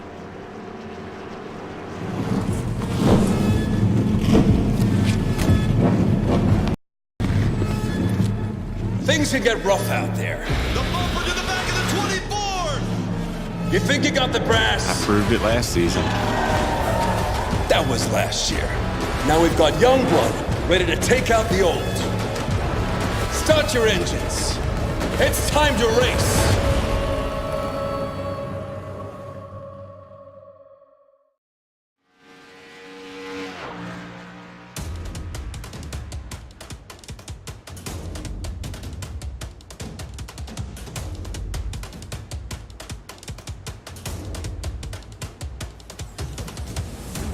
Back live from the Charlotte Motor Speedway, you're watching round 7 of the 2018 NASCAR Peak Antifreeze iRacing Series on RaceSpot TV and iRacing Live. As we are past the halfway point, we start to count down towards the end of tonight's Charlotte 300. Happy that you're still with us on Race Spot TV. Evan Pasoko, Tim Terry, Randy Chendeth upstairs with you.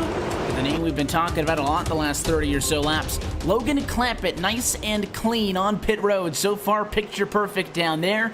And he's going to bring us back to the green flag as the pace car gets set to head down and in. Second time in a row, the 46 is the control car. For the inside of the front row, goes about the same time it did last time, and it's another good restart for the 46. Here comes Alfala up the inside.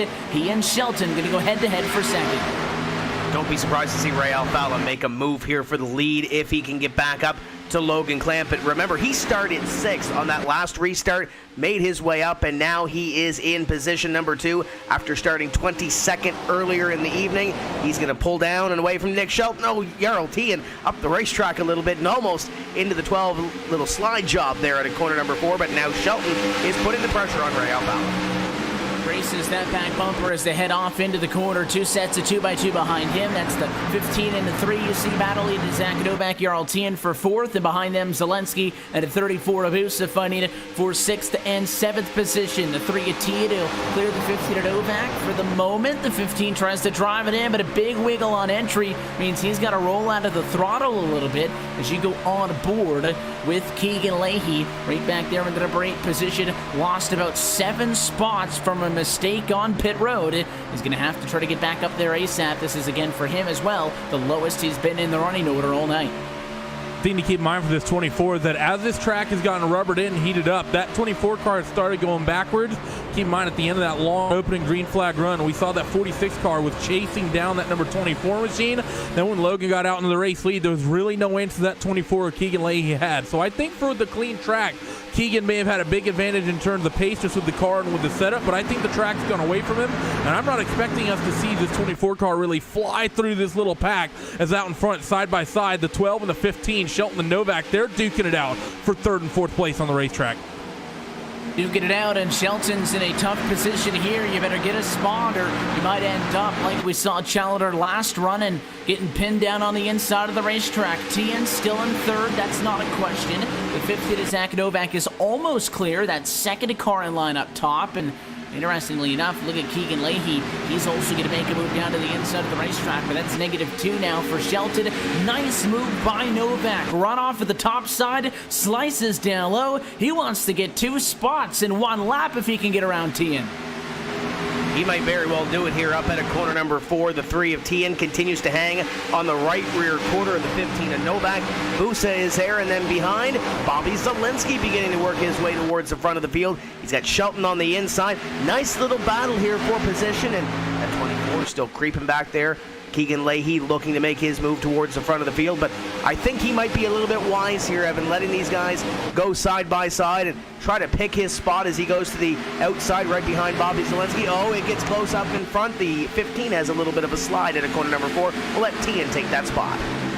He'll get that spot. It was a great effort for that 15 machine, though, at Novak. I think if he would have been able to clear Jarl that last time at a turn 4, he would have been able to get the spot. The 3 kept the nose up there, though, set him up for a good defensive run. So tip of the cap to Jarl Tien, who stays in 3rd, highest he's been all night. So Novak settles back at a 4th. Then you got Matt Busa right there behind in 5th. The 12 of Shelton still all on his own on the inside of the racetrack once again. Almost like a plate track. Everybody's teaming up, kicking about a line and not letting him in.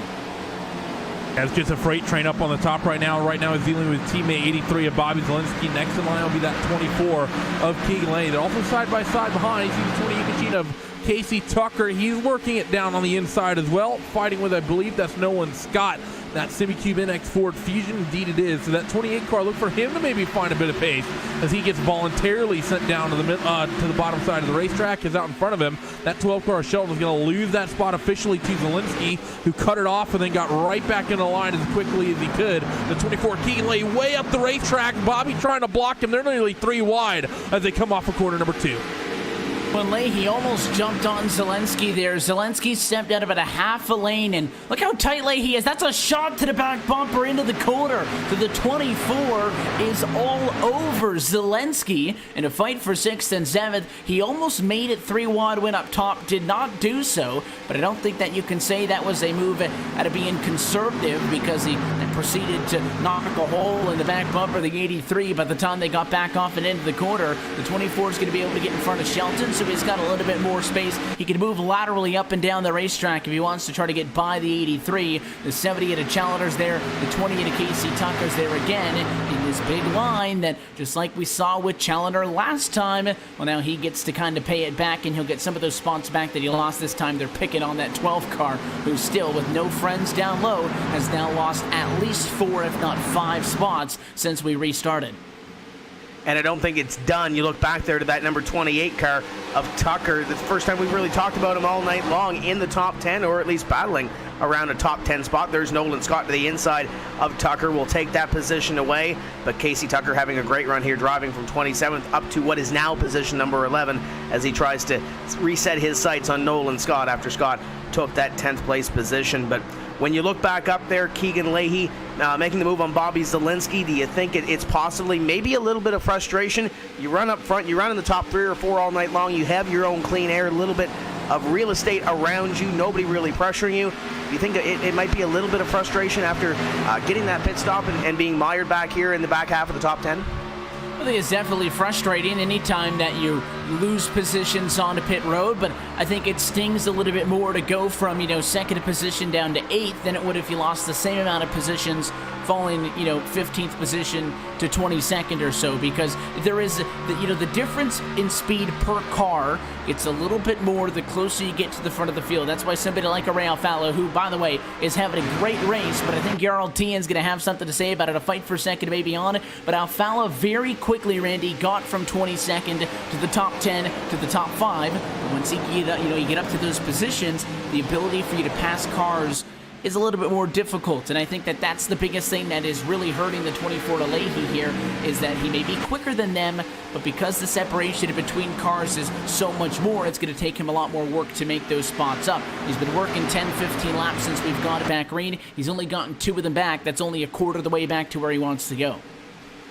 Yeah, it's not to mention the further up the field you get, the faster and faster the cars get. So it's sort of, you have the bigger gaps between cars, which means it takes you longer to reel them in, and on top of that, they're going a lot quicker than a lot of the cars you've already driven around. The 2 and 3 and the 3 were side by side. Jarl tried to make something of it on the bottom through 1 and 2, but the old tires, as we've seen all night, do not like that low groove anywhere on the racing surface. You want to be in the middle, if not up top. And you see basically everyone running all by themselves. Not often you see them running that middle groove at a lot of the racetracks we run. So good to see a couple different lines coming in thus far tonight. See Tien running that 3rd line, and the 2 of Alfala running the 2nd line through 1 and 2. Definitely, you see those drivers try to do something a little bit different. If you're running the same line as the guy in front of you, Jarl Tien, you're not going to be able to make the move. We take a look a little bit further back. There's Nick Shelton again on the inside of the racetrack. The 83 is Zelensky is the one up top, but this is actually one of the first times on this run. It's the 12 trying to complete a pass. That's the 83 going backwards up top. Wants to get in front of the 16, and I think Nolan Scott cut him a little bit of a break there. The 83 started to walk his way in between the 2 of them, and I think the 16 kind of let him get in line. So Shelton puts a positive on the board. Good news for the 12 Chevrolet, maybe, as he has now successfully stopped the bleeding, and you start to go into recovery mode. Yeah, the 16 definitely there. He flashed that bumper to the inside and really didn't get that run, or as you mentioned, maybe cut him a little bit of slack. So falling back to what is position number 10, and he's got a little bit of breathing room, but a couple of car lengths back to Casey Tucker, and you saw that on board. Nolan Scott falling back a little bit on the corner entry, but look at this run. He gets out of corner number 2 and down the back straightaway, trying to catch back up to that 83 of Bobby Zelensky. And you look up front, battles continuing on. Logan Clampett still has the lead, but there's a couple of close battles here. Busa trying to get up to the battle with Keegan Leahy and Zach Novak.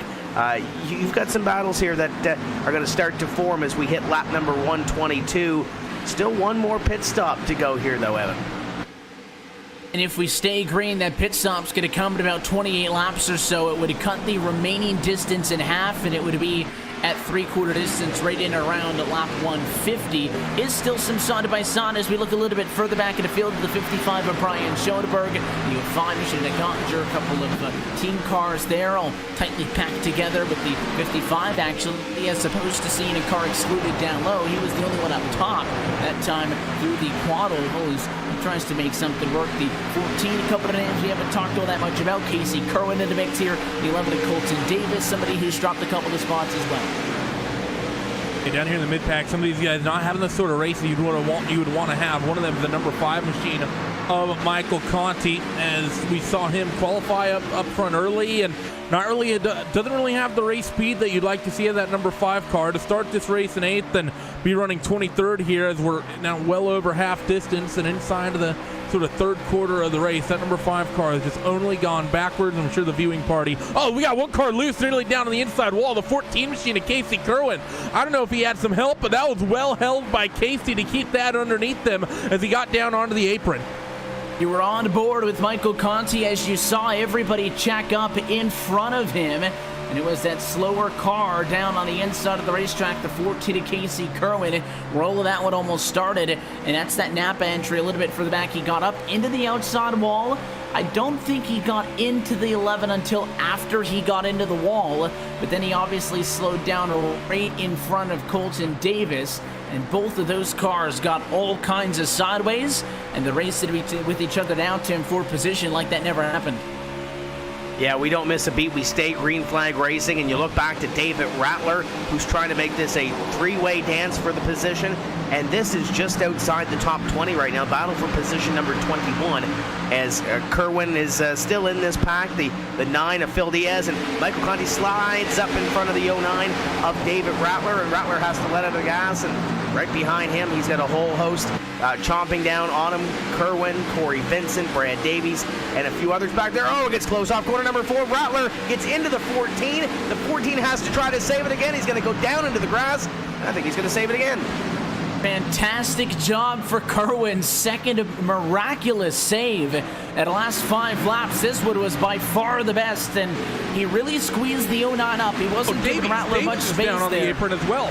Now everybody's losing it, but the 14 machine was 45 degrees sideways at the start-finish line. It went through the grass, and you do have to give a little bit of kudos there as well to Rattler, because Rattler lifted to allow that 14 to slide across the track and into the grass and not hit him. And somehow this race is not under caution of flying conditions, and we're still green. Yeah, that number 13 of Brad Davies, he had an exodus down on the apron as well. It's starting to look like a rallycross race. Everyone's taking joker laps, getting off the racing surface, and I think a lot of these guys, as this race has gone on, Evan, has probably made some adjustments to their cars, kind of dialed them in, just probably loosened them up a little bit over the course of this thing, and we're starting to see people really struggle. Because he talked about it earlier, the fact that we haven't seen anyone have those big slides off of corner number 2, and it's just picked up, as they were 3 wide as well. And your top 10 off that second corner, actually just outside your top 10, Blake Reynolds, Shearburn, and Casey Tucker went 3 wide off through corners number 1 and 2. So action all over the place right now. Yeah, and I know that this iteration of the Charlotte Motor Speedway does not have the new Roval that's going to be coming shortly. That'll be fairly soon here on the iRacing service as we go side by side up towards the front in a battle for the race lead. Boost trying to get to Challenger, look to the inside. It did not happen. So the 78 car continues to lead, but I think Busa, pressured by Shelton, wanted to make a move. But those drivers going through the grass like that final kink there, Tim, in the Roval course, cutting through the center of the infield there. We're not quite there yet as we watch that battle for second now. Here comes Shelton up the inside as he tries to get on through. Busa in the way, and you got a couple of different drivers there who are mixing things up for sure. But right now that 12 machine is doing a good job of making up for those mistakes earlier on. Somebody like Matt Busa in the 70 car as well. He's in this mix as well. So you got drivers who started first battling with drivers who started in 33rd, all for position top 5. Yeah, Nick Shelton pulling away with position number 7, trying to catch Challenger in position number 6. Up in front, Clampett continues to lead.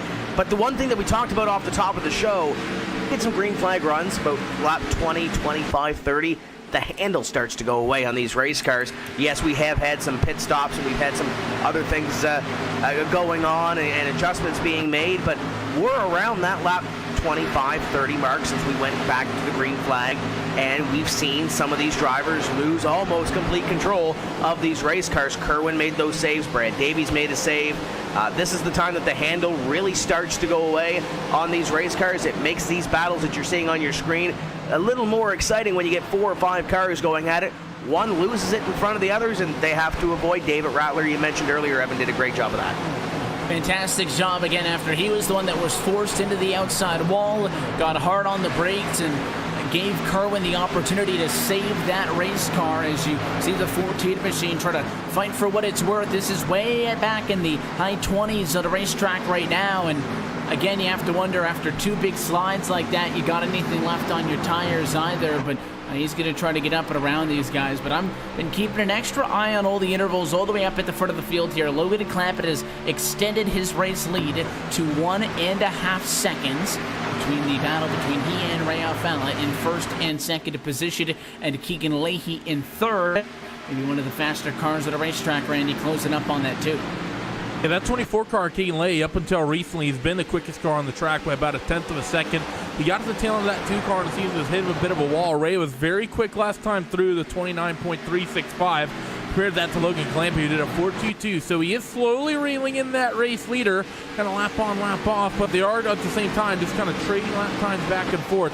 All those top 2, another 1/10 of some change goes the way of Ray Alfala, and Keegan Leahy is basically getting dragged right along by that number 2 car with a couple hundreds off the pace of Ray Alfala that last trip around the racetrack. So Logan Clampett, maybe an ultimate run speed in terms of, from over the complete run, complete length of a run is what I'm looking for. Maybe not having quite the pace late in the late stages, but the early run might be enough that he can get himself a big gap. That said, pit window likely opening here in about 3 to 4 laps to come down really, really early for expecting 59 to 60 laps on a tank of fuel. They'll be able to make it on fuel once they really get inside of those 59 laps to go. Right now we run at 63 laps to go, so definitely on the cusp. Thinking you might see the majority of the field wait till they really get to that lap of a 150, 155 marker. On that first run, Tim, when everybody came down at once, it is a relatively flexible fuel window. We saw a couple of drivers come in really early, but really right when we got to lap 50, everybody came in. We were done at about a 3-lap window. So I think that once you start to see somebody up front come down pit road, everybody else is going to come down pit road. And the way that most recent yellow line things up, it's a pretty easy call on when to pit. Yeah, I think when you see guys like Logan Clampett, Ray Alfala, and Keegan Leahy up near the front of the field decide to come down pit road, it pretty much forces your hand to come down. But we went lap 100 or so, came down pit road on that caution flag. So as you mentioned, the next 10 to 12 laps or so, I would expect to see most of these drivers down on pit road and cut it in half. Michael Guest and Nick Ottinger on your screen going side by side. Or Spock, there's Colton Davis, got Brian Schoenberg behind, and the 27 car Jimmy Mull is also on your screen. A couple of the Chaos Crew drivers going at it, include Brian Schoenberg back there. And I think I see the 5 of Michael Conti. So 4 of the Chaos Crew members going at it here on your screen. Michael Guest trying to hold off the Richmond Raceway 05 of Ottinger. 05 of Ottinger, somebody else who, you look over the course of this race, we've seen him a couple of times. He's done a good job of grinding it out mid-pack on 25th to 18th. Pass on the gas there, he'll move up to 17th position, but still kind of mid-pack where he can't get away. I think that the problem with being stuck in the high teens here. Oh, the 55 around the corner, Schoenberg. What a save by this from 55 Chevrolet. Brian Schoenberg, about the 3rd near wreck we've seen on this run, and another masterful piece of driving.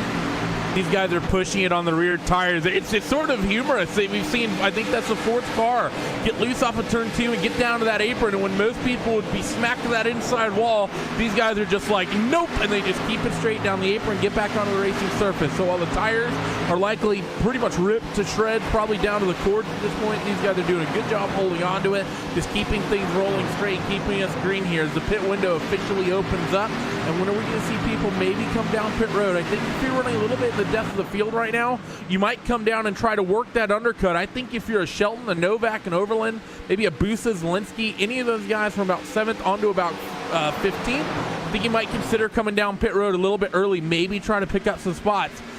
with the new tires coming down a little bit on the early side. And even if you can undercut by just 1 or 2 laps, you don't necessarily have to come in, 10 or 5 laps earlier, even just a 1 or 2 lap difference. That way your tires are going to be a little bit more even and you won't be at such a disadvantage to the end, Tim. You come down pit road, you talk about the tire fall off. Race leader Logan Clampett's best lap of the night came after pit stops the last time with a 27.4, as you see Jake Sturgis come in from 31st. So 27.4 is the best he's run, and a 29.5 was the last that he ran. So that's a 2-second fall off on tires. That means if you're Christian Challenger in P5, 1.8 seconds back, you should undercut and make the short pit by 1 lap, and all of a sudden you could be right back in this thing. And the question is up in front, the 2 of Ray Alfalo, the 24 of Keegan Leahy. Saw it a couple of moments ago. They are pretty much there on Logan Clampett as the 24 goes high on the 2, or at least looked like he was going to get that run in the entrance to corner number 3. But that gap about 20 or 25 laps ago was a second and change, and now it's under a half second. It's about 0.4 of a second between Logan Clampett and Ray Alfalo. You see those 2 red and black cars in front of Keegan Leahy. So the question is, which one of these top 3 decide to peel down first and make that call to get on that pit strategy? Michael Conti is going to be the first to blink and come down pit road. He's somebody who was up front just talking about him. It dropped back to the higher positions on track, so Conti down to pit road after he was running in 19th position. Obviously the call is going to be 4 tires, and you really got to take a lot of care of them for them to last the entire run, as we continue to see Clampett struggle late in this one. What was nearly a 1.5 second advantage is down to a couple of tenths, and it's not out of the question that somebody like a Ray Alfalo or a Keegan Leahy could even go for the undercut. And there he goes to 24, just as we say it. Keegan Leahy wants to come down and pit first. He locks them up. A very aggressive entry for the 24. I think he got it down to speed in time. He pits lap 146. I think you're right. It would have been a little bit tight, but I think he got it there right at the cones, and that's pretty much maximizing the pit entry there for that 24 car at Keegan Leahy. Let's see how your other race leaders respond as they're going to circulate through towards corners number 3 and 4. I think if you're the 46 or the 2, you need to come down right here, right now, as early as you can. But no, both of them are going to drive right past that pit entry, and I'm not sure I like this. Giving that 24 car, letting him come down and undercut you, and giving you a bunch of clean track out in front of you. I think that car has been so strong all night that even if you have a 5 to 6 lap tire advantage, I'm not sure you can reel in that number 24 car over the stint of a run. That said, when we saw the 24 pit a little bit early, the 46 did a good job hounding him and reeling him in. So I may not know what I'm talking about. We'll see this time by as the one through. Look at the 10 car on the inside coming up down low. This lapped car, Corey Vincent. That's the difference between the fresh and old tires. Corey Vincent running mid-pack through a majority of this race in that Peak Chevrolet, and he just takes care of the top 2, and a caution flag is out at lap 149. Pit stops were underway, and we have a yellow. It looks like problems for the 29, baby, of Brandon Pipgrass, who was slow on the front straightaway, and it is. He got clipped coming down to pit road. This ties back in, Tim, with the discussions of how difficult it is to pit here. You almost have to get onto the brakes on the banking because of that sharp entry in, and you'll see the replay here. He starts to slow down. Obviously, he didn't give enough notice, and boom, right there, the 3 car gets him and turns him around, and the yellow flag comes out, and Keegan Leahy, who was going to be in a fantastic position, is now stuck a lap down. Yeah, he's going to have to fight his way through some traffic here if he wants to get back up and win this race. And oh, by the way, he's only going to have 50 laps to do it. Have to keep an eye on him in these next few laps. If he can catch a couple of caution flags and maybe put himself in the free pass spot, or possibly come around and get a wave around if he stays out here, we'll have to see how this all plays out. One thing's for sure, Logan Clampett, Ray Alfalo, it worked out well for them. They're going to come down pit road, and Evan, this should be the final stop of the night unless we get a late race caution to shake things up. Late race yellow, you're not going to need the fuel. You might want to come down to get the tires. We saw that a little bit earlier on in this race, and we had a relatively short run from laps 80 to 20. Drivers wanted to pit, so tires an option later, but this is all the fuel you're going to need to get to the end of this race. Logan Clampett, very thankful that he's going to be able to get some 4 fresh tires on the 46 machine. He has only gained positions all night on pit road. He has been so good. He had a clean entry into pit stall number 9.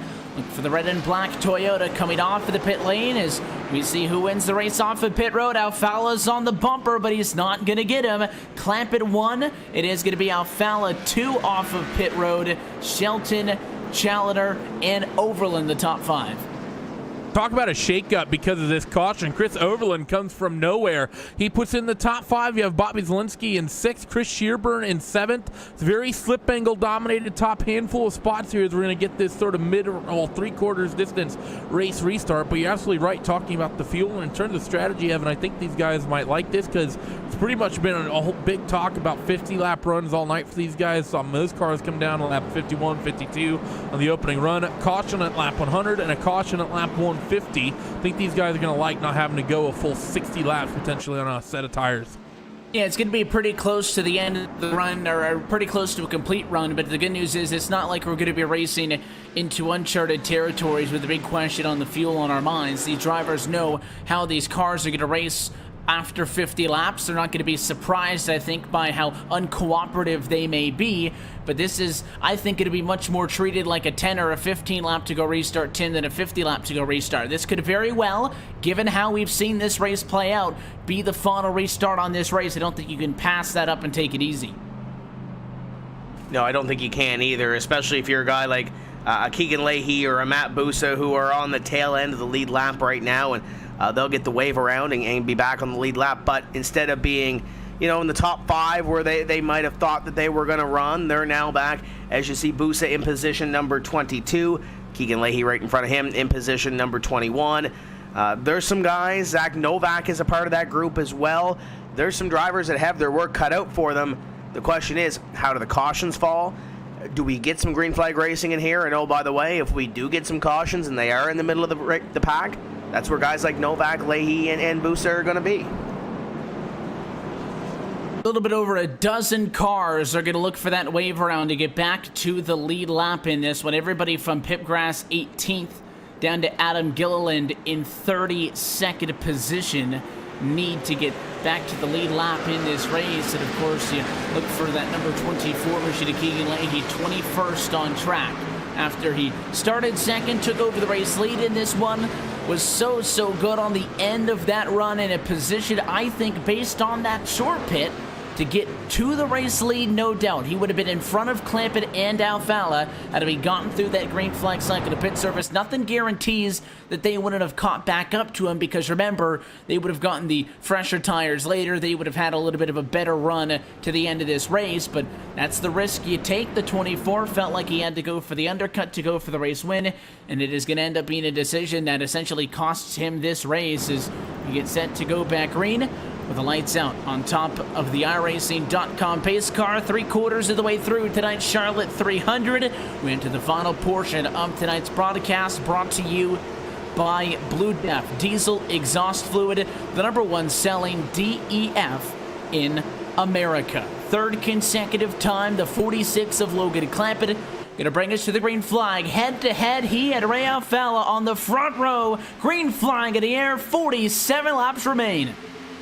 He didn't waste any time. Get on that throttle pedal that time, did he? He got right on it. The 2 machine of Ray Alfala quickly starts getting in line, and the 12 machine of Nick Shelton's going to fight with the 78 of Christian Challenger, who might make a little bit of contact. Tries to work the cutback after getting a run off corner number 2. Not quite going to be able to get there, though. He's going to cycle into that fourth spot. Bobby Zielinski likely take that 5th position. Chris Overland 6th, and Colton Davis is going to drop a couple of spots as well. Who's that? I believe it's Shearburn fighting with Overland for that 6th position. Indeed it is. That number 36 car doing a good job up in front, as well as Alfala is hounding that number 46 of Logan Clampett. Don't want to let him get away the way he did on that last run, but he's already starting to stretch the legs. And a shout out to the 11 of Colton Davis, been able to crack the top 10 really first time tonight. He went a little bit low, protected the inside from Jimmy Mullis. So Mullis having to deal with the 55 of Brian Schoenberg to the outside. He'll be able to hold him off, and 27's got a lot of good bite off the corner. He's really trying to get down low on the 11 right there. The quad over here at Charlotte, those 2 kinks leave the inside wide open on 2 occasions, and the 27 of Mullis going to take the second one. He'll slide up top at a turn number 2 and clear him. Nice move, Mullis to P8. And just behind, you got guys like Ryan Lowe and Brian Schoenberg trying to make their way up there side by side. Davies battling along with the Casey Tucker, number 20 hate machine. They'll come across the line this time. Schoenberg rubbering up that high side, and Lowe trying to make it happen on that inside line.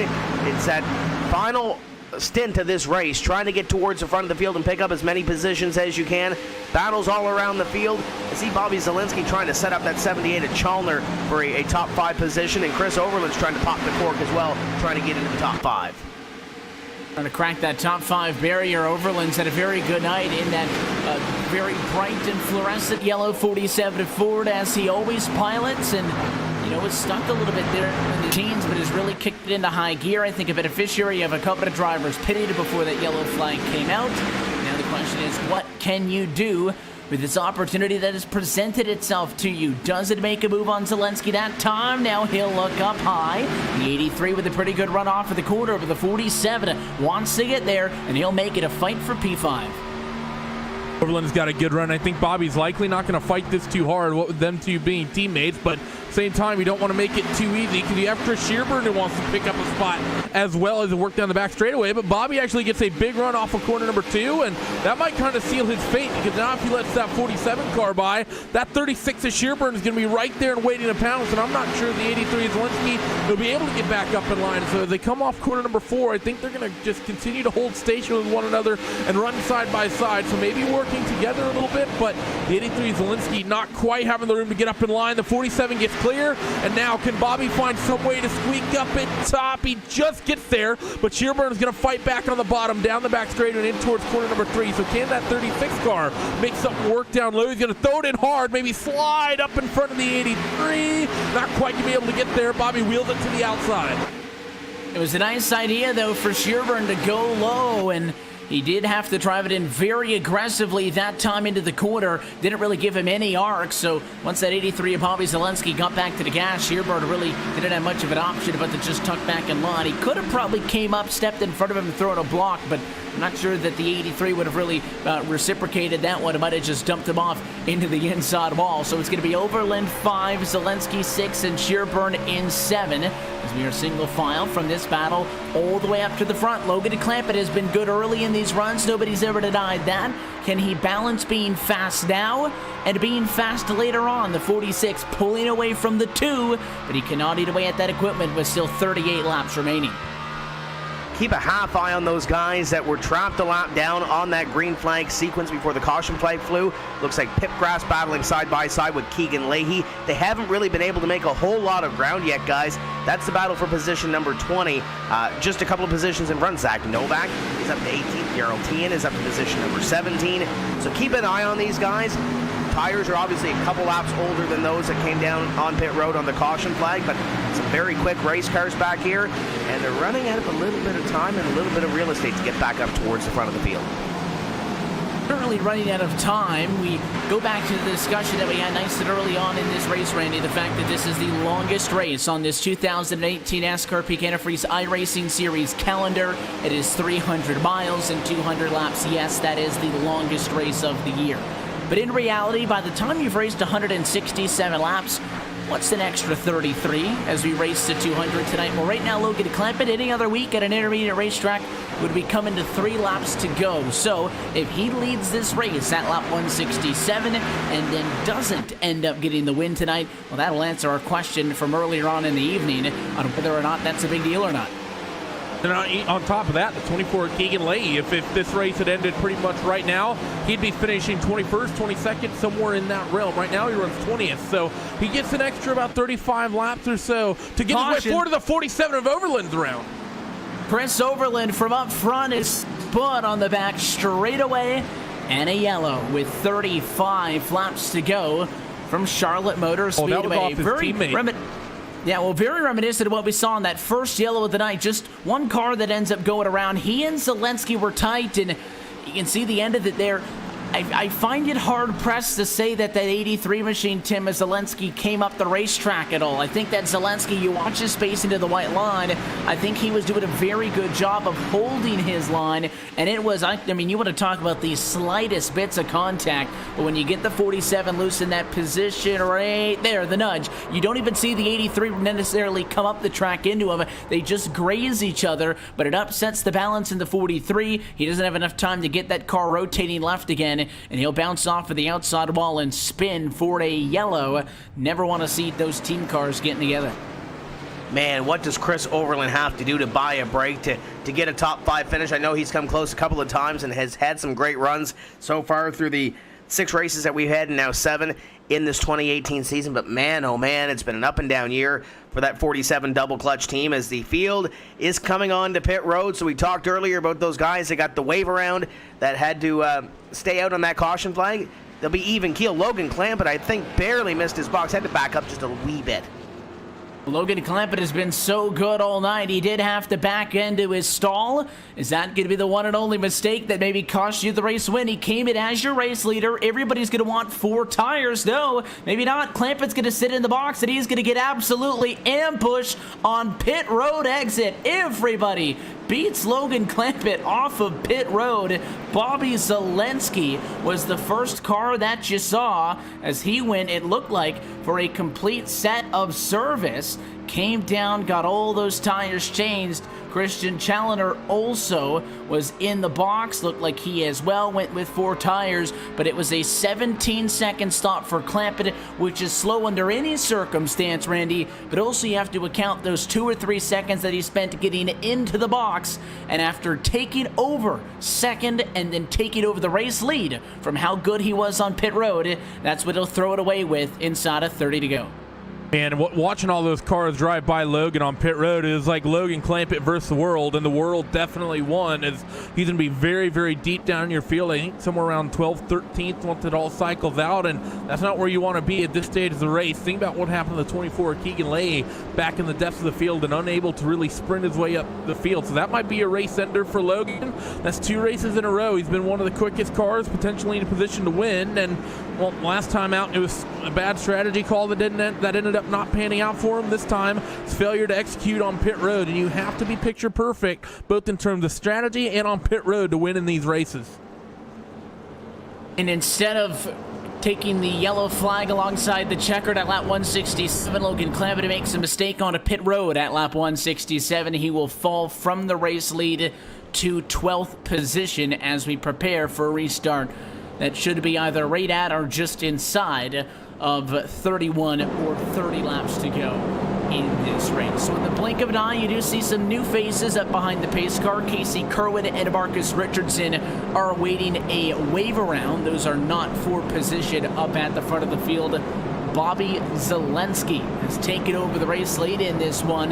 But how about Christian Challoner, Tim? The 78 machine who led the first 12 laps of this one was then passed up by the driver who started second in this race, Keegan Leahy, who has had his own struggles, fallen to 21st. Challoner really then had a couple of bad restarts, almost fell out of the top 10, and he'll be back on the front row late in this race. But you've also got Ray Alfala in row at number 2. We've seen Nicholas Shelton have such a great run in some of these races. He's going to line up in position number 3. Jimmy Mullis has been back in the middle of the pack, and now he's back up at the front. We mentioned Colton Davis and Ryan Lowe a few moments ago that we hadn't talked about all night long. They're up in the top 10. Brian Schoenberg is still up there in the top 10. Brad Davies is there. There's a lot of drivers that could make a pounce, and, well, by the way, if something happens up in front, somebody makes a mistake, you could gain a couple more spots here, especially when everybody is so tucked up tight on the restart as they come down the back straightaway. We're getting ready for green.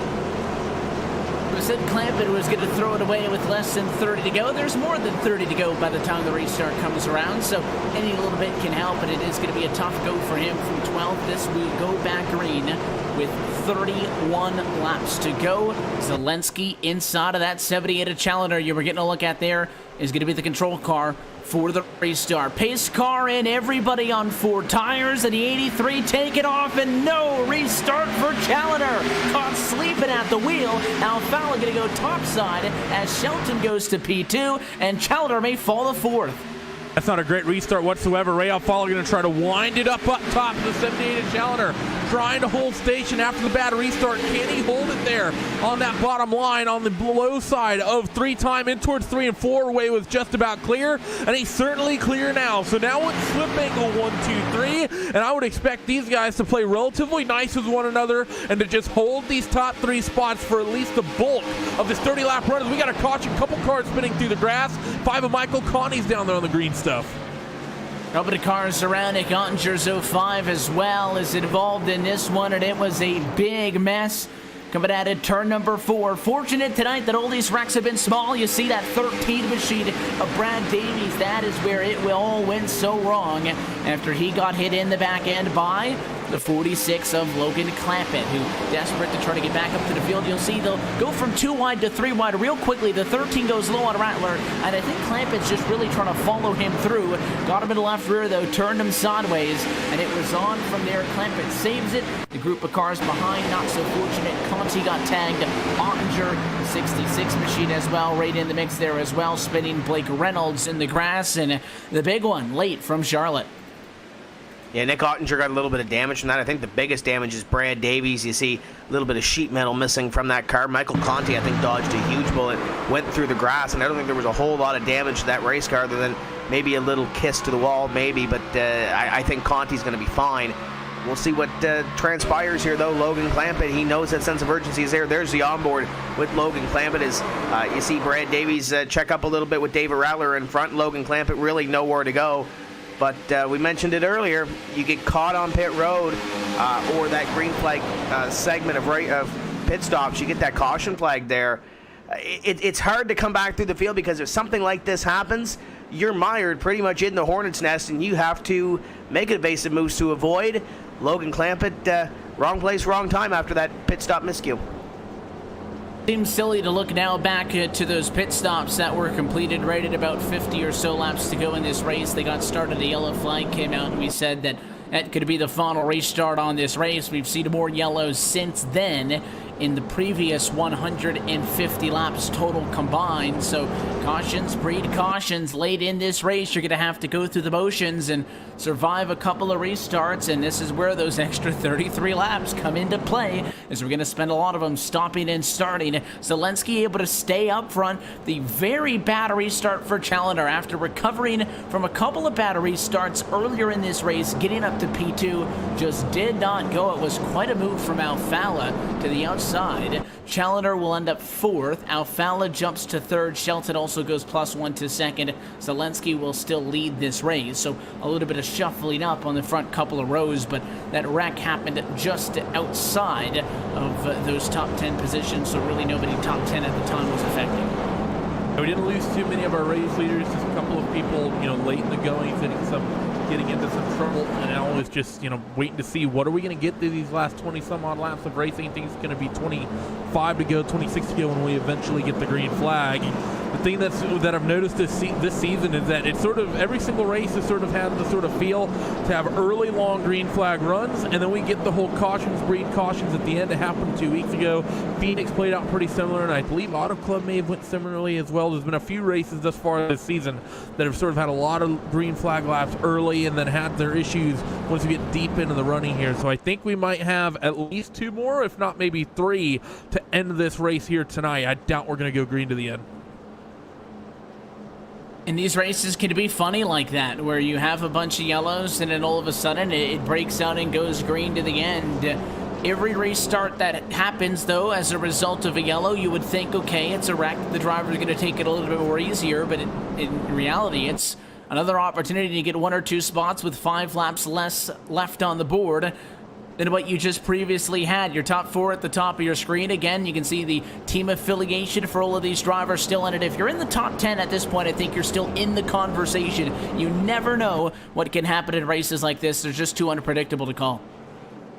I think back a couple of years ago when Alex Warren won this race in 2015, he won it on strategy, not saying that he wasn't running near the front of the field, but he threw the Hail Mary and ended up a couple of restarts out in front and won the race. Bobby Zelensky, we talked about him most of the night, hanging out around the top 10, has a decent car. Obviously, his teammates are up there too. But Zelensky trying to add his name to the list of winners that we've had here before at Charlotte. Richard Towler, Thomas Hazard, Nick Ottinger, Joey Brown, Danny Hansen won his first race here in 2014. Of course, Alex Warren, Kenny Humpy, and Ray Alfala. No repeat names on that, but Ray Alfala right now runs in position number 3. Prime candidate to be the first 2-time winner, and it would be a back-to-back win after winning here last year. Fowler, you're defending the race winner here from 2017 to Kenny Humpy in 16. You mentioned Alex Warren, 2015 winner. You also look back to Danny Hansen in 14, Joey Brown 2013, Nick Ottinger in 2012, Thomas Hazard in 2011, and Richard Towler all the way back in 2010. Racetrack has obviously been on the calendar since the inception of this NASCAR Peak Antifreeze iRacing series, and Fowler looking to go back-to-back. The conversation coming into tonight was really, could Leahy go back-to-back race wins on the year with his win just 2 weeks ago at Kansas? He's out of the question. Let's see what the 2 can do. Look at the 12 car of Shelton. Really slow as he dove to the inside of the racetrack. Alfala tried to get through, couldn't do it, and we're side by side, but Zelensky is up top. How did Nicholas Shelton cross over the 83 car? That's a really weird restart. Your top 2, the outside car one at the bottom, the inside car one at the top. And they're going to go 2 by 2 through 3 and 4. You see the 2 machine array Alfala fighting with Christian Challoner, as well as that fight for the race lead. The 12 machine, I don't think he's going to be able to maintain the overlap with the 83 of Bobby. Zelensky's got it. Bobby's going to hold on to it. But can Challoner slot himself to the outside of the 12 of Nick Shelton? Can Sheldon get clear? Watch for the big run here off that second corner. Can Challoner get there? No, he cannot. So the 12 machine will fend from now, and the 3-time it goes back into 4th.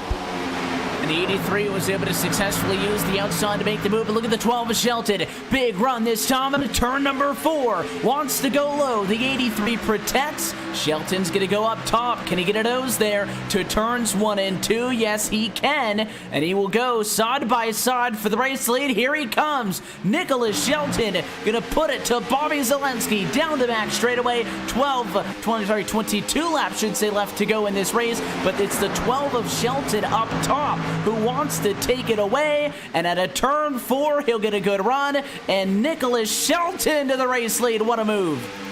He did what he had to do, go to the outside of turn 1 and then down in 3 and 4, pinch that number 83 down just a little bit in order to get that run off the corner and make sure Zelensky did not get it. Now Zelensky is on the high side and he's defending from Ray Alfala. We got a car around the 28 in the background, sliding on the apron. That's Casey Tucker. This might bring out actually he's off the racing surface. We're going to stay green. One down the back straightaway, that was Casey Tucker. No yellow, though. We are still green. As you look back towards the front, Ray Alfala completing a pass for second. Now he goes to the back of the 12 of Shelton. Zelensky, Challoner. They'll go side by side for third, with the 83 of Bobby Zelensky up top. But Ray Alfala now knocking on the door of Shelton. See if the 2 car can pull out a nice move of his own.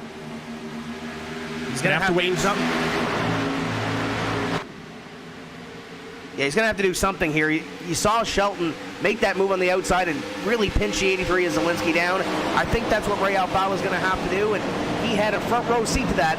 He was able to see that battle as right behind them. There goes Zelensky on that outside line, and Ray Alfala gets that run at a 2, and we have a caution. Look to the inside for the race lead and caution. Down the back straightaway, Brian Schoenberg and number 55 Chevrolet is around. How about some deja vu for the 33 car, and just kind of got stuck between a rock and a hard place. Right there is the contact. He was kind of indecisive about whether he wanted to stay behind the 34 or split the gap and come in front of the 29, and eventually got hit by the 29 and was dropping it into the back of the 34. Just really had nowhere to go. Right there's the contact. He got pinched, and unfortunate as it is, I think we are. The 55 is the only car that goes all the way around, and somehow we didn't wreck about 12 other race cars when that car was sideways. You're on board with Keegan Leahy. You'll see the sideways right there with the smoke, a little bit of door banging on each other, and he goes down right to the inside wall. A little bit of sparks from some of the other cars, but that could easily been a dozen cars out of this one. Instead, it's just Schoenberg going around.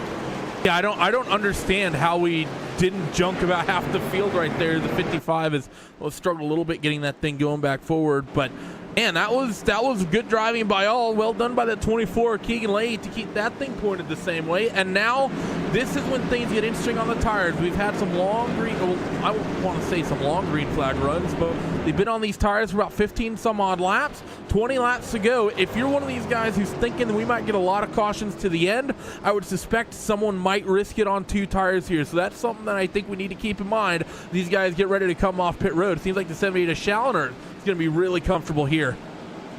In the number 12 of Shelton, who came in first, went with 4 tires.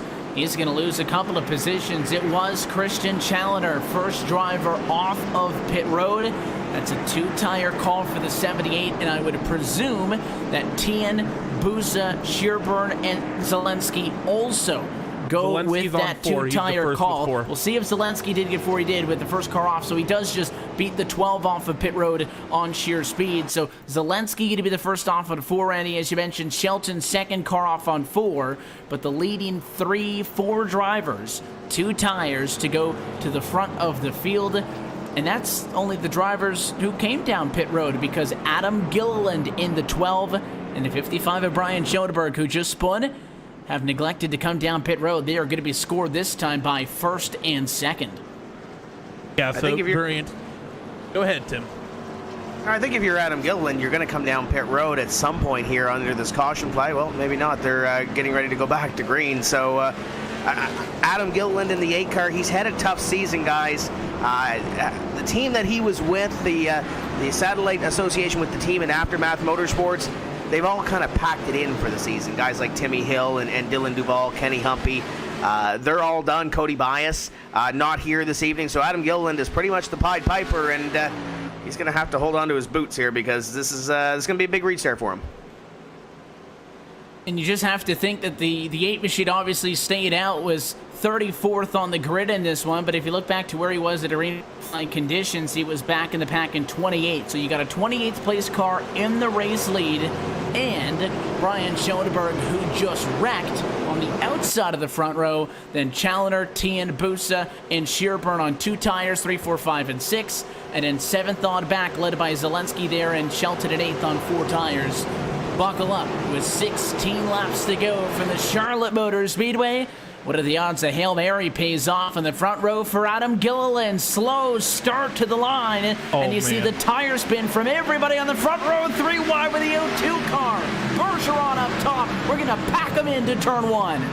7 cars involved, the 57, the 29, big contact, big junk here. I'm hoping the 55 of Schoenberg's going to be labeled as the leader, and I hope that 8 of Adam Gilliland gets it off the racetrack, because, man, he had no speed whatsoever. I don't think that's just wheel spin. I think he's got engine damage, because that car had absolutely no get up to it whatsoever.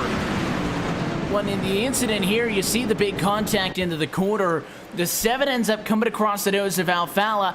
They were technically only 2 wide. Watch Ray here. He's trying to look to the middle, look into the middle, even though there's no car on the inside of him. So I think the 7 of Ryan Lowe's thinking, well, there's only 1 car inside of me. I can go to the middle. But Alfala's coming up to try to go 3 wide. And those 2 are the ones who make contact. And unfortunately, it is from there on back where all of the chaos breaks free after Logan Clampett. That 46 machine right there on board with Alfala. You see the 7 trying to squeeze through. That's basically 2 cars going for 1 piece of real estate, but it all really starts when Clampett gets in there late, and that kind of ties back into the fact that we saw Clampett in a position to win this race. You make a mistake, you're frustrated with yourself, and maybe you do a little bit of overdriving.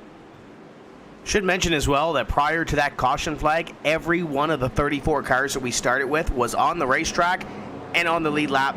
That's done. That's not going to happen. Brandon Pipgrass went over, and Michael Conti's got some damage. There's going to be some attrition from this one. So what looked like we were going to have everybody possibly finish this race and on the lead lap, that's not going to happen. And Adam Gilliland, I'm sure he feels, well, he's the control car, comes down and controls a restart, just everybody else behind him. It's a tough go if you're Adam Gilliland, but I'm sure he didn't want to be that guy that stacked up the field either. So it's 6 and 1, half a dozen the other. Well, and we stacked it up front, but the wreck didn't happen up front. It was guys in the middle of the pack, so I don't really think that yellow is a product of Gilliland leading. Of course, it was a slow restart, and everybody obviously stacks up on one another, but I think that was just a combination of circumstances. And I will say, Randy, it has been a little bit since I've seen somebody wreck as hard as Brandon Pipgrass did there. Ended up on his lid, almost ended up in the infield because he slid back up the banking in that wild wreck. Second big carnage we've seen on the evening. And it is kind of miraculous when you think about this race that we still had every single car who started this race not only running after 180 or so laps, but running on the lead lap. So all things considered, it's been a fantastic race in that regards. That being said, I think we've got a couple of them headed to the garage. Yeah, we've had more than a few, but I still think that number 8 needs to take a trip down there, to be honest. I see things a little differently than you and Tim, because I don't think there's any way that Adam Gilliland wins this race unless he just gets a train of cautions to the end. I think that car is so destroyed and so far off pace that if we get half a lap, I think the 78, the 3, any of those guys behind him is just basically going to breeze on by. I think it would show better sportsmanship for that 8 car of Adam Gilliland to just come down on pit road instead of hoping or trying to stack up the field behind. Lights are out on top of the pace car. That's a look at your new running order. Full running order, of course, going across the top of your screen, but it is going to be Gilliland and Schoenberg on row 1, Challenger T in row 2, Busa, Shearburn on row 3, Shelton and Bergeron on row 4, Bobby Zelensky, Michael Gast on row 5. They represent the still currently showing 34 out of 34 cars on the lead lap in this one from Charlotte. Pace car back in, 12 more laps to decide it. And the 8 and the 55 still looking to steal it from the front row. American Ethanol green flag. Here comes Jarl Tien. 3 wide on the outside. He wants to go for the race lead. He's got it. They're 3 and 4 stacked up behind Chalmers in the middle. Where did Bergeron come from? He gets into it with Schoenberg, and we're going to stack him up at a 2. Schoenberg's going to be the one that goes around in front of the field, and there they go on the back straightaway. Schoenberg somehow ends up keeping it rolling in the right direction, but it was the 78 Machida Challenger who got into his back end. I was surprised we were still good up until that point, but you're talking about 4 wide, almost looking like that all-star package that we saw over the weekend with the Monster Energy NASCAR Cup Series all-star. 3-4 wide into the quarter. I think as soon as Tien got clear, he breathed a sigh of relief, because I don't think anybody thought they were going to make it through that quarter with that many cars packed in there. Yeah, I think you're right about that one, and we're going to get another stack up here. Unfortunately, lose a bunch of cars. 3 Jarl Tien is going to cycle into the race lead. Adam Gilliland somehow still escapes. He's going to be rolling off second, I think. Matt Busa, Nick Shelton, and Bobby Zelensky somehow comes up into third. Are all cars still rolling after that incident, or are we going to finally send some down towards the garage after that big one? Did anybody actually end up into the wall? I think the 36 might have backed it into the fence, but again, there were so many cars, Tim, involved in that wreck that they all kind of protected each other. They just all got stuck in one big pile of sheet metal and eventually ran out of speed that they quit wrecking, and they just started to turn those cars around. Definitely the biggest accident we've seen on the night, but for Schoenberg being sideways in front of everybody, I'm shocked that car is still running and scored in P6. And you look at the car in front of it, Alex Bergeron, the car that went on the outside and made that daring move, and those 2 cars mutually met and came together. He's scored in position number 5, so I know Randy mentioned Adam Gilliland up in front, and he had the control of the restart, his prerogative, whatever you want to go with, but now you have Adam on the outside of row number 1. You're going to have Brian Schoenberg on the outside of row number 3 with a damaged race car. On the inside is going to be Alex Bergeron, so when you look at the grand scheme of things, Jarl Tien, with a fairly relatively clean race car, is going to lead this thing to green. You're going to have Matt Busa and Nick Shelton in positions number 3 and 4. Shelton's going to be stuck in behind Adam Gilliland. We might see a couple more 3 and 4 wide moves. This is going to be exciting. I can't wait to see this restart. Yeah, we try it again, and that's the way that these things tend to go. You get a wreck, you do it again, and again, there's no reason to suspect that things would change the next time you do it, because now instead of talking about a restart with 12 to go, we're going to be talking about a restart as the lights stay on top of the pace car with probably 7 laps to go by the time we get back to it. And I think we kind of look silly now comparing 167 to 200 laps, because we're now talking about 2 completely different races in these last 20 or so laps. Yeah, it's a different sort of race here with the lights stay on the pace cars, so we're going to be going around another time here as we get closer to that 200 marker, and it's still a big question about where everyone is, because you still have that damaged car of Gilliland, who has been slow on the restarts on the outside of that front row, and that's the, Tim just mentioned it. Going to be a big curveball here. Bergeron in 5th with a car that's pretty much been destroyed. 55 Brian Schoenberg as well. I don't think we go another lap under green here on this next restart. I think we're likely going to get another 3 to 4 wide moment. We probably don't make it off of 2.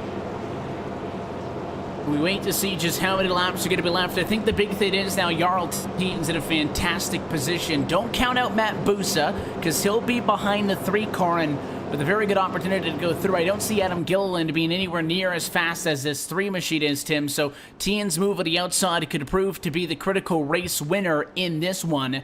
I think Gilliland may just kind of simmer back on the outside, and that 34 car is going to be the closest challenger to Jarl Tien, who, if you look at who's been up here all night, I think the 3's in a great spot to take this one. Lights out on top of the pace car. We will complete 193 laps this time by, so 7 more laps. That does mean that we still have the opportunity for another restart if there's a quick incident. If Adam does have some engine damage or some damage we're not aware of and slows up that outside line, that's great. If Jarl goes early, unlike Adam has in the last couple of restarts, it'll let Jarl get the jump. But keep in mind, Adam is also on old tires, so if he does decide to go a little early or try to hang with Jarl on this restart, it could play back on those tires. Jarl is in a very good position, so is Matt Busa, and if Nick Shelton can try to find his way around, I think the 12 car, out of those top 5, I think that 12 car probably has the best race car, but he might not have the best track position right now, Evan. Yeah, we'll see if the track position is going to be the thing that ends up being the deal breaker in this one as the pace car comes down and in. Got the bounce again. Let's go for it. Jarl Tien, the number 3 Chevrolet, up in the conversation tonight, but he's in his best position right now to go for the race win from Charlotte Motor Speedway. 7 laps to go, and there he goes. Gilliland standing still as Shelton tries to go high. It'll be a side-by-side fight for second. Busa going to go down low now. 3 wide for P2, and he throws a block. A good move there from Gilliland to defend the bottom. I thought he wasn't going to, but look at how far pace he is. He's going to get sent up into the outside wall. We're stacking him up again off of corner number 2. That was the 0-2 of Bergeron involved. This is what I was talking about. That 8 machine that far off pace going to cause a stack up through the start-finish line on the restart and then through corners number 1 and 2 as well. That number 8 of Gilliland is going to go from first down to worst after that big incident. When you talk about, obviously, you're staying out, you have either, obviously, the disadvantage on tires, the speed, you're talking about cars with damage, possible engine issues with the 8, Tim, and it looked like that might have been the case because the 8 wasn't just loose or struggling for grip. That car had no speed at all, and, I mean, it's definitely the 2 car who doesn't lift for him. Alex Bergeron really didn't make an attempt to not hit him. But I think that all of that could be avoided if you're the 8 car. Yeah, you're going to be very tight into the corner going 3 wide, but I think if Adam Gilliland doesn't throw the block there on the 34 car and nearly wreck them there, that he doesn't wreck the field about 10 to 15 seconds later. I think when you look at that replay, Alex Bergeron definitely gets into him and definitely drives him up the racetrack. But let's play devil's advocate, too. If Alex Bergeron does not get into Adam Gilliland and he lets off the throttle, there's 3 or 4 other cars that are probably going to run him over. So it's a hard decision to say whether you're right or whether you're wrong. You look at this restart here. Busa tries to get to the inside, and he goes up to the outside line, and there's Bergeron right there. Obviously, these drivers have spotters, but if he lets up, Zach Novak's probably going to pile right into the back of him. Obviously, Novak gets taken up in this too, but if you're Bergeron, you let up, you get run into from behind. You don't let up, you get into Adam, and that's what happens. So I don't think there's a right call or a wrong call on that one. Obviously, Adam was doing what he had to do to try to get himself a good finish, and it didn't pan out. And oh, by the way, Alex Bergeron, I think, gets away with it here. He's going to restart in position number 4. And you look at a lot of the recent incidents, and really we were talking about the last 20, 25 laps or so, Randy. This yellow comes out in time where we will have another restart. There's tough incidents, and then there's stupid incidents, and I think that one was the latter. I really think so. I think the last 3 restarts, like I said, I think the 8 and the 55, I don't think there's any way they win the race without hoping the entire field stacks up because they were so off pace on the restarts. It's something that people have done in the past, and sure, fair enough to them, I guess, trying to win the race, but I'd say a little sportsmanship goes a long way, and I think the 8 and the 55 didn't show very much of it, not much class either. I'll agree with you on that one. You definitely have to take an opportunity to win these races, and for Schoenberg at a 55, he was involved in an accident and did his best to get out of the way. And again, when the cars are 15 to 20 miles an hour faster than you, Tim, it is difficult being Adam Gilliland to get out of the way. You can't just move over when they're trying to pass you high and pass you low, but I think that you have to have a little bit more foresight. Yeah, it could go one of either way. Obviously, Adam's trying to get out there. He's had a dismal season as it is. He's trying to get out there and salvage what he can. Obviously, old tires, probably some damage somewhere that we're not aware of with that race car, and we saw it there on that restart. Alex Bergeron, he's trying to win himself his first NASCAR Peak Antifreeze iRacing Series race, and albeit that car looks a little worse for wear, as you see it on your screen on the outside there of what would be row number 2. Jarl is looking for his first win in this series as well. Had some issues earlier in the season, was sat for a race, and now he's up in front. But I said earlier, Nick Shelton probably has the best race car but doesn't have the best track position. He's on the outside of row number 1, albeit he's not going to have a whole lot of time to get anything done. But I think he might have just a little bit better race car than that 3. The 3 obviously is going to control this restart. Busa's up there. Zielinski is in 5th. Michael Guest. He's been chomping at the bit on these races and trying to get a good finish. And right now in position number 6, Ray Alfala is there. Logan Clampett is there, albeit some of these drivers do have damage. This is it. As you mentioned, Evan, this is going to be the final restart. We'll see who comes out at the end, but I like those 2 up in front right now. Well, I understand that, if we break things down in an analysis of what's happening, it's a little bit more maybe exciting if we have differing opinions, but I completely agreed with Randy on that incident. I completely agree with you when we're talking about Jarl Tien and Nicholas Shelton. The 3 is in his best position to get a win. This NASCAR Peak Antifreeze iRacing Series, but that 12 has had that pop out of the gate. He's gone to the outside 3 wide a couple of times. Tien did the same thing, to be fair. Went 3 wide past first and second and went to the race lead. Those cars were significantly slower, though. I think that Shelton's going to give Tien more of a hard time than Busa might be able to from 3rd. Again, this is still very much anybody's race. It's all going to depend on how good you get going on the restart, because this right here is going to make or break your race. The slow cars have cleared out of the way. We're going to have 2 laps left to go from the Charlotte Motor Speedway in the NASCAR Peak Antifreeze iRacing Series. Jarl Tien looking for win number 1 brings us to the green flag. 2 drivers going for the first win in this series. I think if we go green to lap number 200, that 12 car has a really good shot. He was really, really fast late in this race as they work the corners number 1 and 2, 3 wide deep in the pack, but we need to maintain focus for this lead. The 12 has a bit of a run as they work down the back straightaway in towards 3 and 4. The gap comes down, but who is going to get it? 2 drivers compete for the first win. 12 machine coming off the corner continues to close. White flag at the starter stand, and Shelton looks low.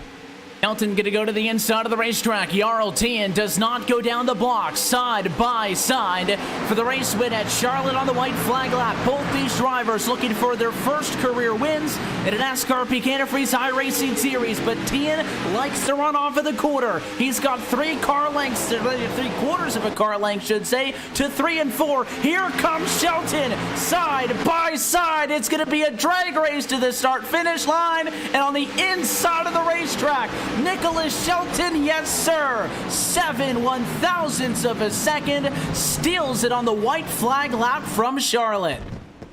And you look at that move, Nick Shelton drove it in deep. He didn't use up Jarl Tien. He didn't put him in the fence. He drove in as deep as he needed to take away the victory. Lots of respect there between those 2. It was going to happen at some point. Nick Shelton has come close a few times in this series so far this year, and he's finally going to go to victory lane.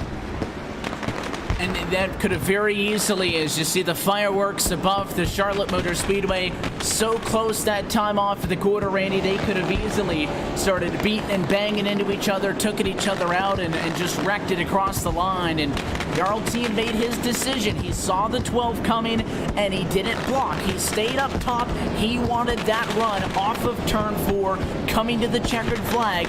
Had that about 3/4 of a car length advantage into the final turn, but the 12 was so good off, and it's a tip of the hat to both of those drivers for coming across the start-finish line clean and a fantastic photo finish. Unfortunately for Tian, so close, yet so far, the only driver celebrating on the front straightaway is your race winner, Nicholas Shelton.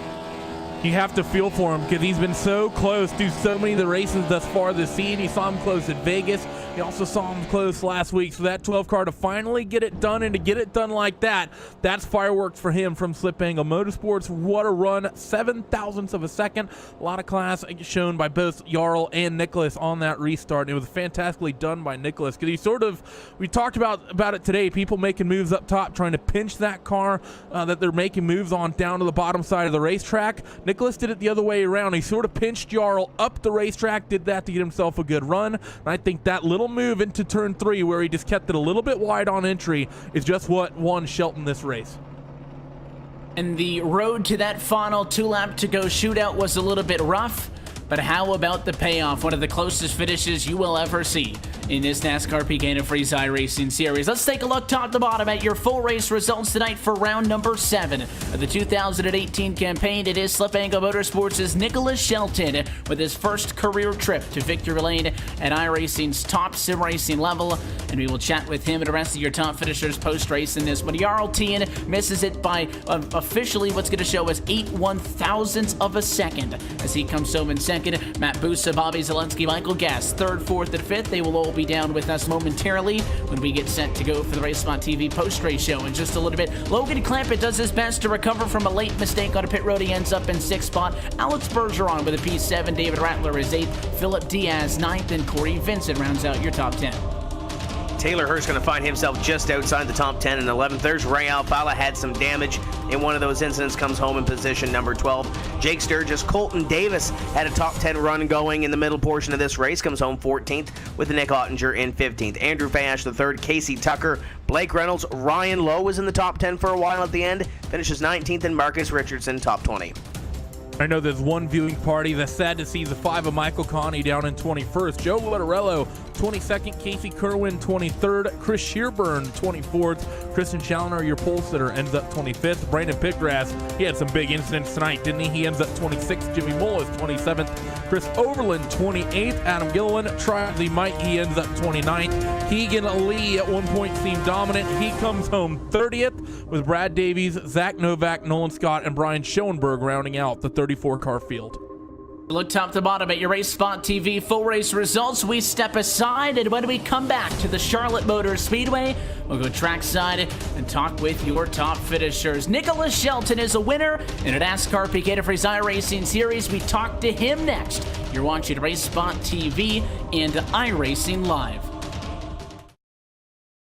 Section PU 402, row 41. Jimmy Johnson, the fence has got in the west. Section 104, row 4. Blaney out of the first win. Section 25, row 3. What a year for Bubba. Section O, row 25. Keselowski's going to win Talladega. Section 156, row 4. Kurt Busch to the lead on the backstretch. Section 233, row 1. Martin Truex Jr. wins. You get a seat, but we doubt you'll ever use it. Grab your seats at NASCAR.com/tickets today.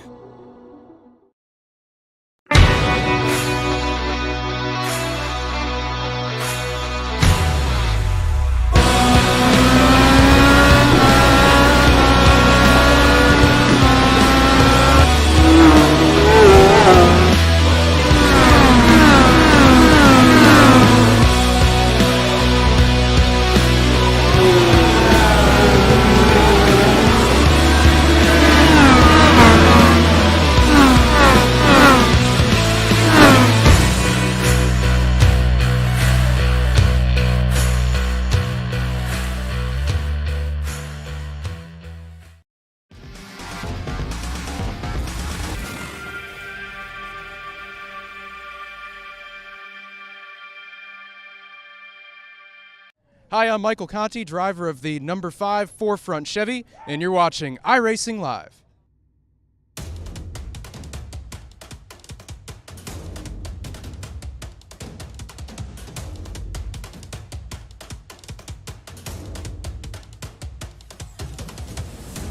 And welcome back live to the virtual Charlotte Motor Speedway Race Spot TV's coverage of the 2018 NASCAR Antifreeze iRacing Series, continuing tonight with round 7 on the 2018 campaign. And what a finish it was.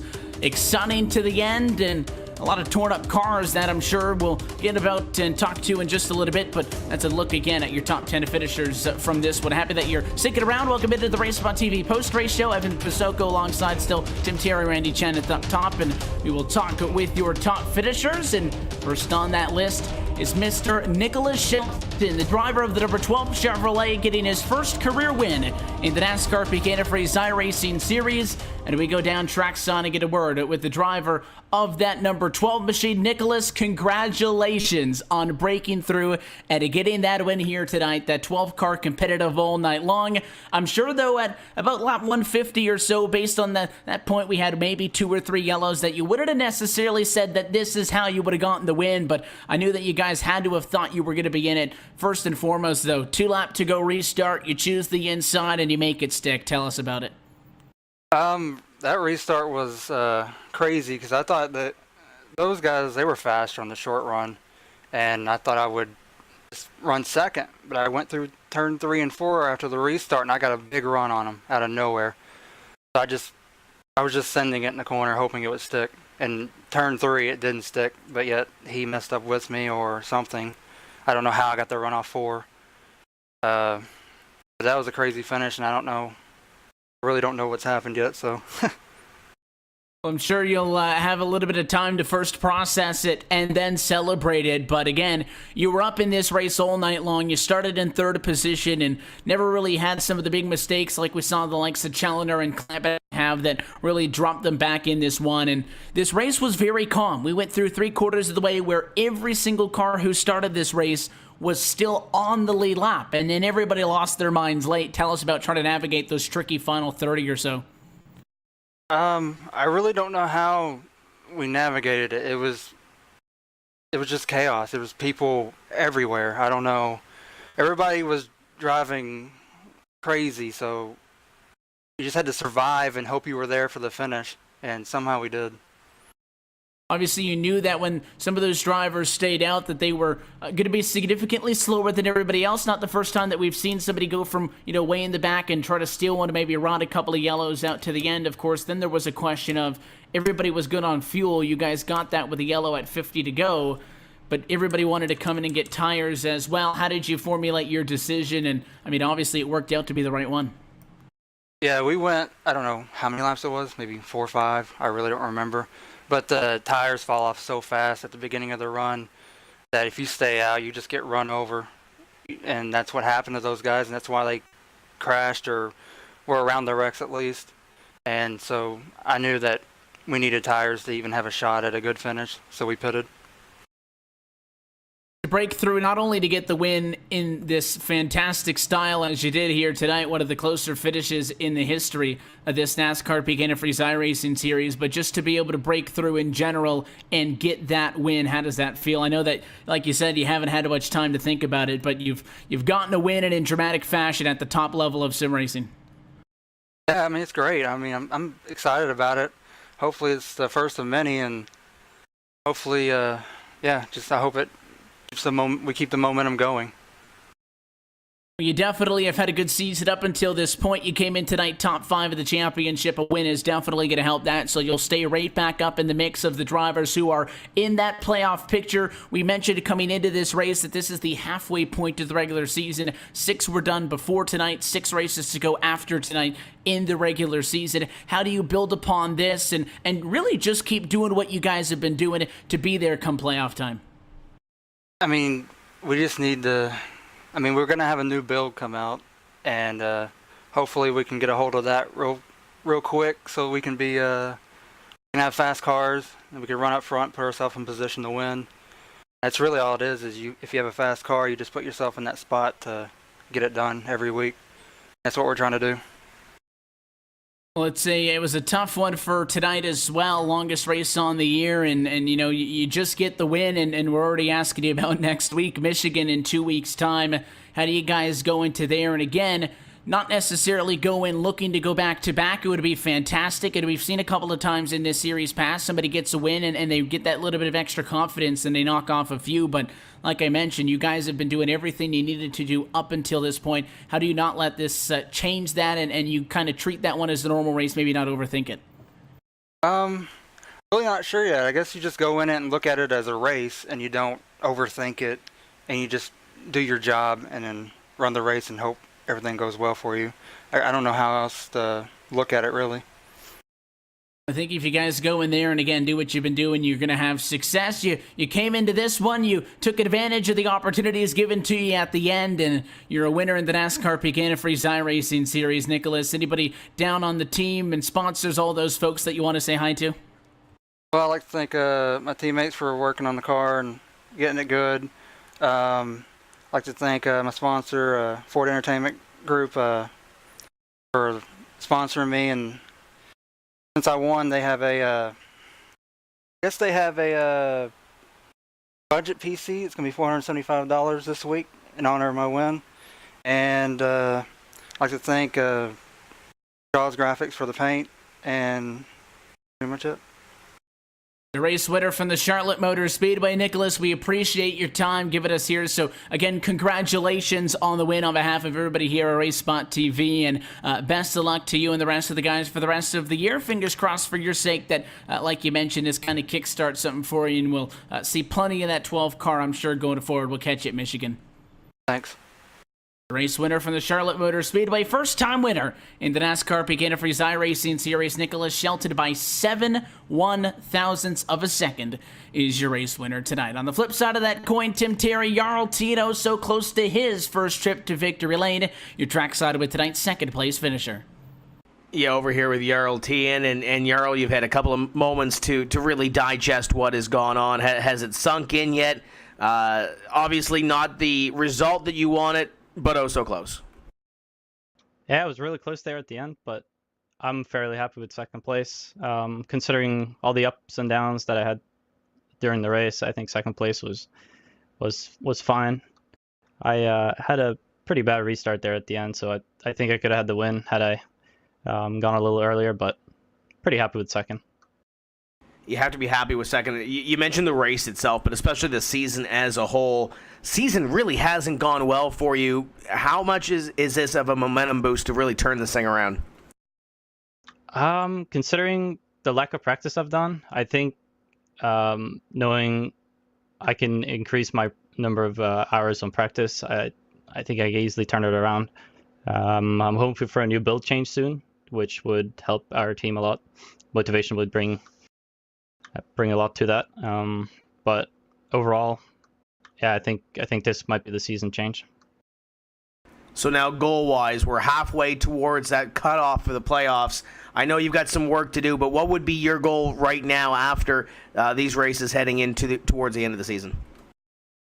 Overall in the standings, I don't really know, but my goal is just race by race, maybe a couple top 10s, top 5s, if I can do so.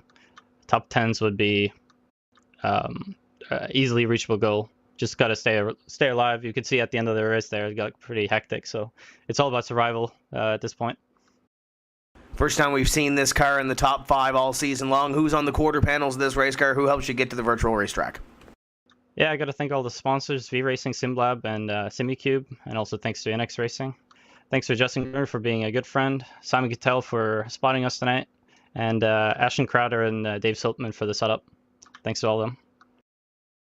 Jarl Tien hoping to turn his season around here, position at number 2 here this evening at the Charlotte Motor Speedway. Believe Randy's caught up with our third place finisher. Had a strong run here this evening after coming from 33rd, Matt Busa. Yeah, I'm stood by with Mr. Matt Busa. Matt, it was a good run for you in that number 34 car. I think one of the better, probably the best run for you this season. How's that Radicals car tonight over the long green flag runs we had in the early goings?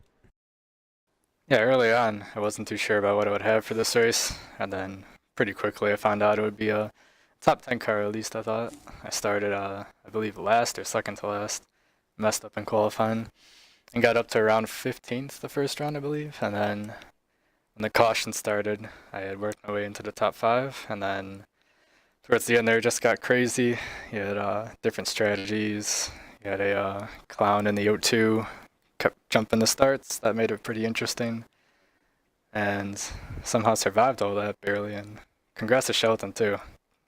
I've known him for a long time. Used to be on a team with him for a while. He's a great guy and awesome to see him win that. Now, mentioning those late race restarts, and you mentioned, maybe one driver jumping the starts. I know you're more than experienced in this series, and I know that sometimes the races dwindle down to that. Do you like it when the races turn into those sort of phases where you got a bunch of damaged cars out in front trying to somehow kind of joker their way into a win, people doing some crazy things as well, and the restarts with only a few laps left to go? Or what's your kind of opinion on those situations when they end up panning out? I definitely prefer like a caution-free race, just go green start to finish, but it kind of depends on the situation you're in. And that one, I was kind of hoping for cautions, just like a few weeks ago at Richmond when I had the lead there, but Ray was on fresher tires. I needed the late yellow and didn't get it. And tonight I got the yellows to solidify a good finish, but yeah, the restarts shouldn't be, that was pretty bad, but I don't know, some guys can just make it worse for all of us, but it is what it is. We'll move on to the next race and hope for another good finish. Well, season best finish for that number 34. Who gets it done for you, Matt? I'd like to thank Radicals Online and our partners over there. We got Six Sideways, Joel Real Timing, Crentfield Simulation, and Arma Centrum. And a shout out to Team Conti on all the work we do on the setups with me and Gale Force Racing, Nick Ottinger, Brandon Hastings, Brian Schoenberg. Shout out to Brad Davies for helping out again, and Caleb Eisenhower for spotting me this race and helping me through the chaos at the end. There he is, driver of that number 34 car who rounds out the top three tonight, but stood by with your fourth place finisher, number 83 of Bobby Zielinski, stood by with Tim Terry, and he finally gets himself a nice top 5 finish after some up and down weeks in the last 2 to 3 races, Tim. Yeah, Bobby Zielinski coming home with position number 4. And, Bobby, that was a wild finish, to say the least. What did you see out of your windshield in those last couple of restarts? Well, I guess on the last lap I was probably paying too much attention to my teammate going for the win, and maybe distracted me to get third from Busa. But I was just trying to survive because there was people on no tires, 2 tires. Just trying to find myself in the right position, and we missed 2 wrecks really close. So it was just kind of just stick to your line and go with your gut, and whatever happens, happens. We had some drivers near the top of the standings have some subpar runs, per se. I know Ray finished just outside the top 10. Keegan had some issues. But it seems like you're going about this, obviously, first top 5 of the season, but you're sitting third in the point standings. You have to be happy with where you are right now after Charlotte. Yeah, I'm pretty happy. Fourth, finally got top 5 this year. And I had some contact with a teammate in the race, and that made me pretty sad that happened. You never want to get into anything with your teammate. So, but I was just glad to kind of miss everything, get fourth. We're pretty fast. I'd say top 10 car for sure, but I was kind of lacking pace against teammates today. I was just all week. I was kind of struggling with kind of the tight center. But in terms of the season, yeah, it's been a rough season, but we've kind of persevered and just scraped every point we could out of the races we had trouble in. And tonight we kept it pretty clean, and we got a top 5, so I'm really happy about it. Our next event takes us to the Michigan International Speedway. What do we expect as fans going into that race in a few weeks' time? Well, I don't even know exactly what to expect because we have a new build on iRacing in June that could change a lot with how the cars drive and the cars are set up, which would throw a huge, wrench and everything if it changes dramatically, where you could see guys run up front that you haven't seen run up front this year, and it's going to change everything if that happens. But if we're staying on the current build that we are now, we'll probably see a really similar race to tonight. I think everyone's kind of catching up to Keegan and just his speed he's had over this year. I think everyone was a lot closer to him this race, and there's more teams up there. So I think you're starting to see everyone kind of close in on setup speed and figure it out. So it should be another really close race at Michigan, I'm guessing. First time that we've seen you in the top 5 all season. Who do you got in the side of this race car that makes it happen each week? Yeah, big thanks, obviously, to the main sponsor on the car, Virtual Racing School. You can go there for data packs, coaching, all the good stuff. supporting me, Ray, and Keegan Leahy on our cars this year, and we're all coaches over there. So if you're ever into that kind of coaching stuff and learning how top sim racers drive on the oval side or the road side, check out Virtual Racing School. And obviously I got a couple more sponsors in the car: United Western Industries, New Age Metal Finishing, Infinite Creative Solutions, who I haven't got to thank this year for making this beautiful car. Thank you to them, obviously, and shout out to everyone at Sliplingle Motorsports. Bobby Zielinski coming home with his first top 5 of the season and currently sitting 3rd in the point standings before the drop after 7 events. Your 5th place finisher is a driver that records his second top 5 of the season. Michael Guest is standing by with Randy. Yeah, I'm stood by with Michael. Michael, you had a couple good runs early in the season, but late, or kind of through the middle, couple races we've had, things not gone super great for you. Finally be able to bounce back with a top 5. That 54 car seemed pretty decent most of the night, but the strategy and sort of the pandemonium at the end, I think, really helped you out. Yeah, the first run I wasn't too good, and I fell back to about 30th. The car was really tight with the cold weather, and after we were able to make some adjustments, I was able to get through the field. It felt pretty good, and especially with the long runs we were having, I was able to start passing people left and right. And eventually I got up to about the top 10 or so. And yeah, with those crazy wrecks happening at the end, it definitely benefited me. I got some damage through both wrecks at the end, but luckily it didn't kill me, and I was able to finish it out with the top 5. Now, next week, we're going to one of 2 for Kyle Larson's in his home in terms of those 2-mile speedways in Michigan. How you feeling going up there to the northeast part of the United States? You comfortable on the big 2-mile super speedway, or what's your kind of take going into that one? Well, we struggled a little bit at Auto Club, but hopefully we're able to turn that around. We're working with the Dead Zone guys now, so hopefully we'll have something pretty good for there. Thank you for joining us, Michael. Who gets it done for you on that 54? Yeah, of course, Nexus and Nathan Lyon, Houston Hammer and the Dead Zone guys, JDR Graphics, LSR TV, and you guys for broadcasting, of course. Well, there he is, number 54, Michael Guest. Strong 5th place finish for, I believe, the second time this season, Evan, and I think he's likely happy with that. Most certainly going to be happy with the top 5 results. I mean, you look at the way that the end of this race wrapped up, there's drivers who probably deserve top 5s that don't get it, so I think anybody going to be happy to survive this one. Here's an updated look at our championship standings now through 7 races of this 2018 NASCAR Antifreeze iRacing Series campaign. And Randy, you look at Alfala at the top of the board. Obviously, this win for your race winner, Nicholas Shelton, going to help him out. He'll jump from 5th to 4th, but the end objective, be on that list. 6 more races to go on the regular season before we go playoff racing, and you are running out of mistakes or off nights, per se, to stay up in that conversation. If your name's not already there, you got to get to it now. Yeah, it definitely is. I mean, think about the 2 of Ray Alfala. He kind of had a mediocre night, ending up 12th. I mean, well, I won't say it was mediocre. He looked like a car that could win at one point, but just didn't quite have things go his way with all those late race restarts. He could have potentially had a bigger points lead than he currently does. Keegan Leahy, also have to think about him. Instead of coming away with a race win, he gets buried deep down the field after some things don't go his way. Bobby Zielinski, I think, is the first driver that can kind of feel happy about this one. He made up a lot of points tonight with that 5th place finish. You also have to think of a couple other names. Ryan Michael Luza being MIA a second race in a row. He's still in that top 10. You know, he's going to be happy with that. A couple other names to think about. Michael Conti had a good run early, ended up throwing away. And also Logan Clampett, who very early on seemed to be in very bad position, be well down the field. Somehow he avoids all that trouble, comes home 6th. This race may have defined sort of the second kind of half of this regular point of the championship in a lot of ways for these guys, and that's, for some of them that's a good thing, others it might be a bad thing. And there's some exciting races coming up. The Lone Road course on the season is not all that far away. But before we get there, Tim, 2 weeks' time, we head to another racetrack, much like Charlotte, that has very much become a staple point on this calendar as we head to Michigan International Speedway, sister track to what we saw earlier in the year in Fontana. But Bobby Zielinski said it. There's a new build coming up, and that could very well change the car, could very well change what it handles like around that racetrack. And we've seen Fontana already this season. We'll see what happens at Michigan. You mentioned Sonoma and a couple of others that will come up throughout the year, Chicagoland as well, and then you get a little bit closer towards that playoff cutoff.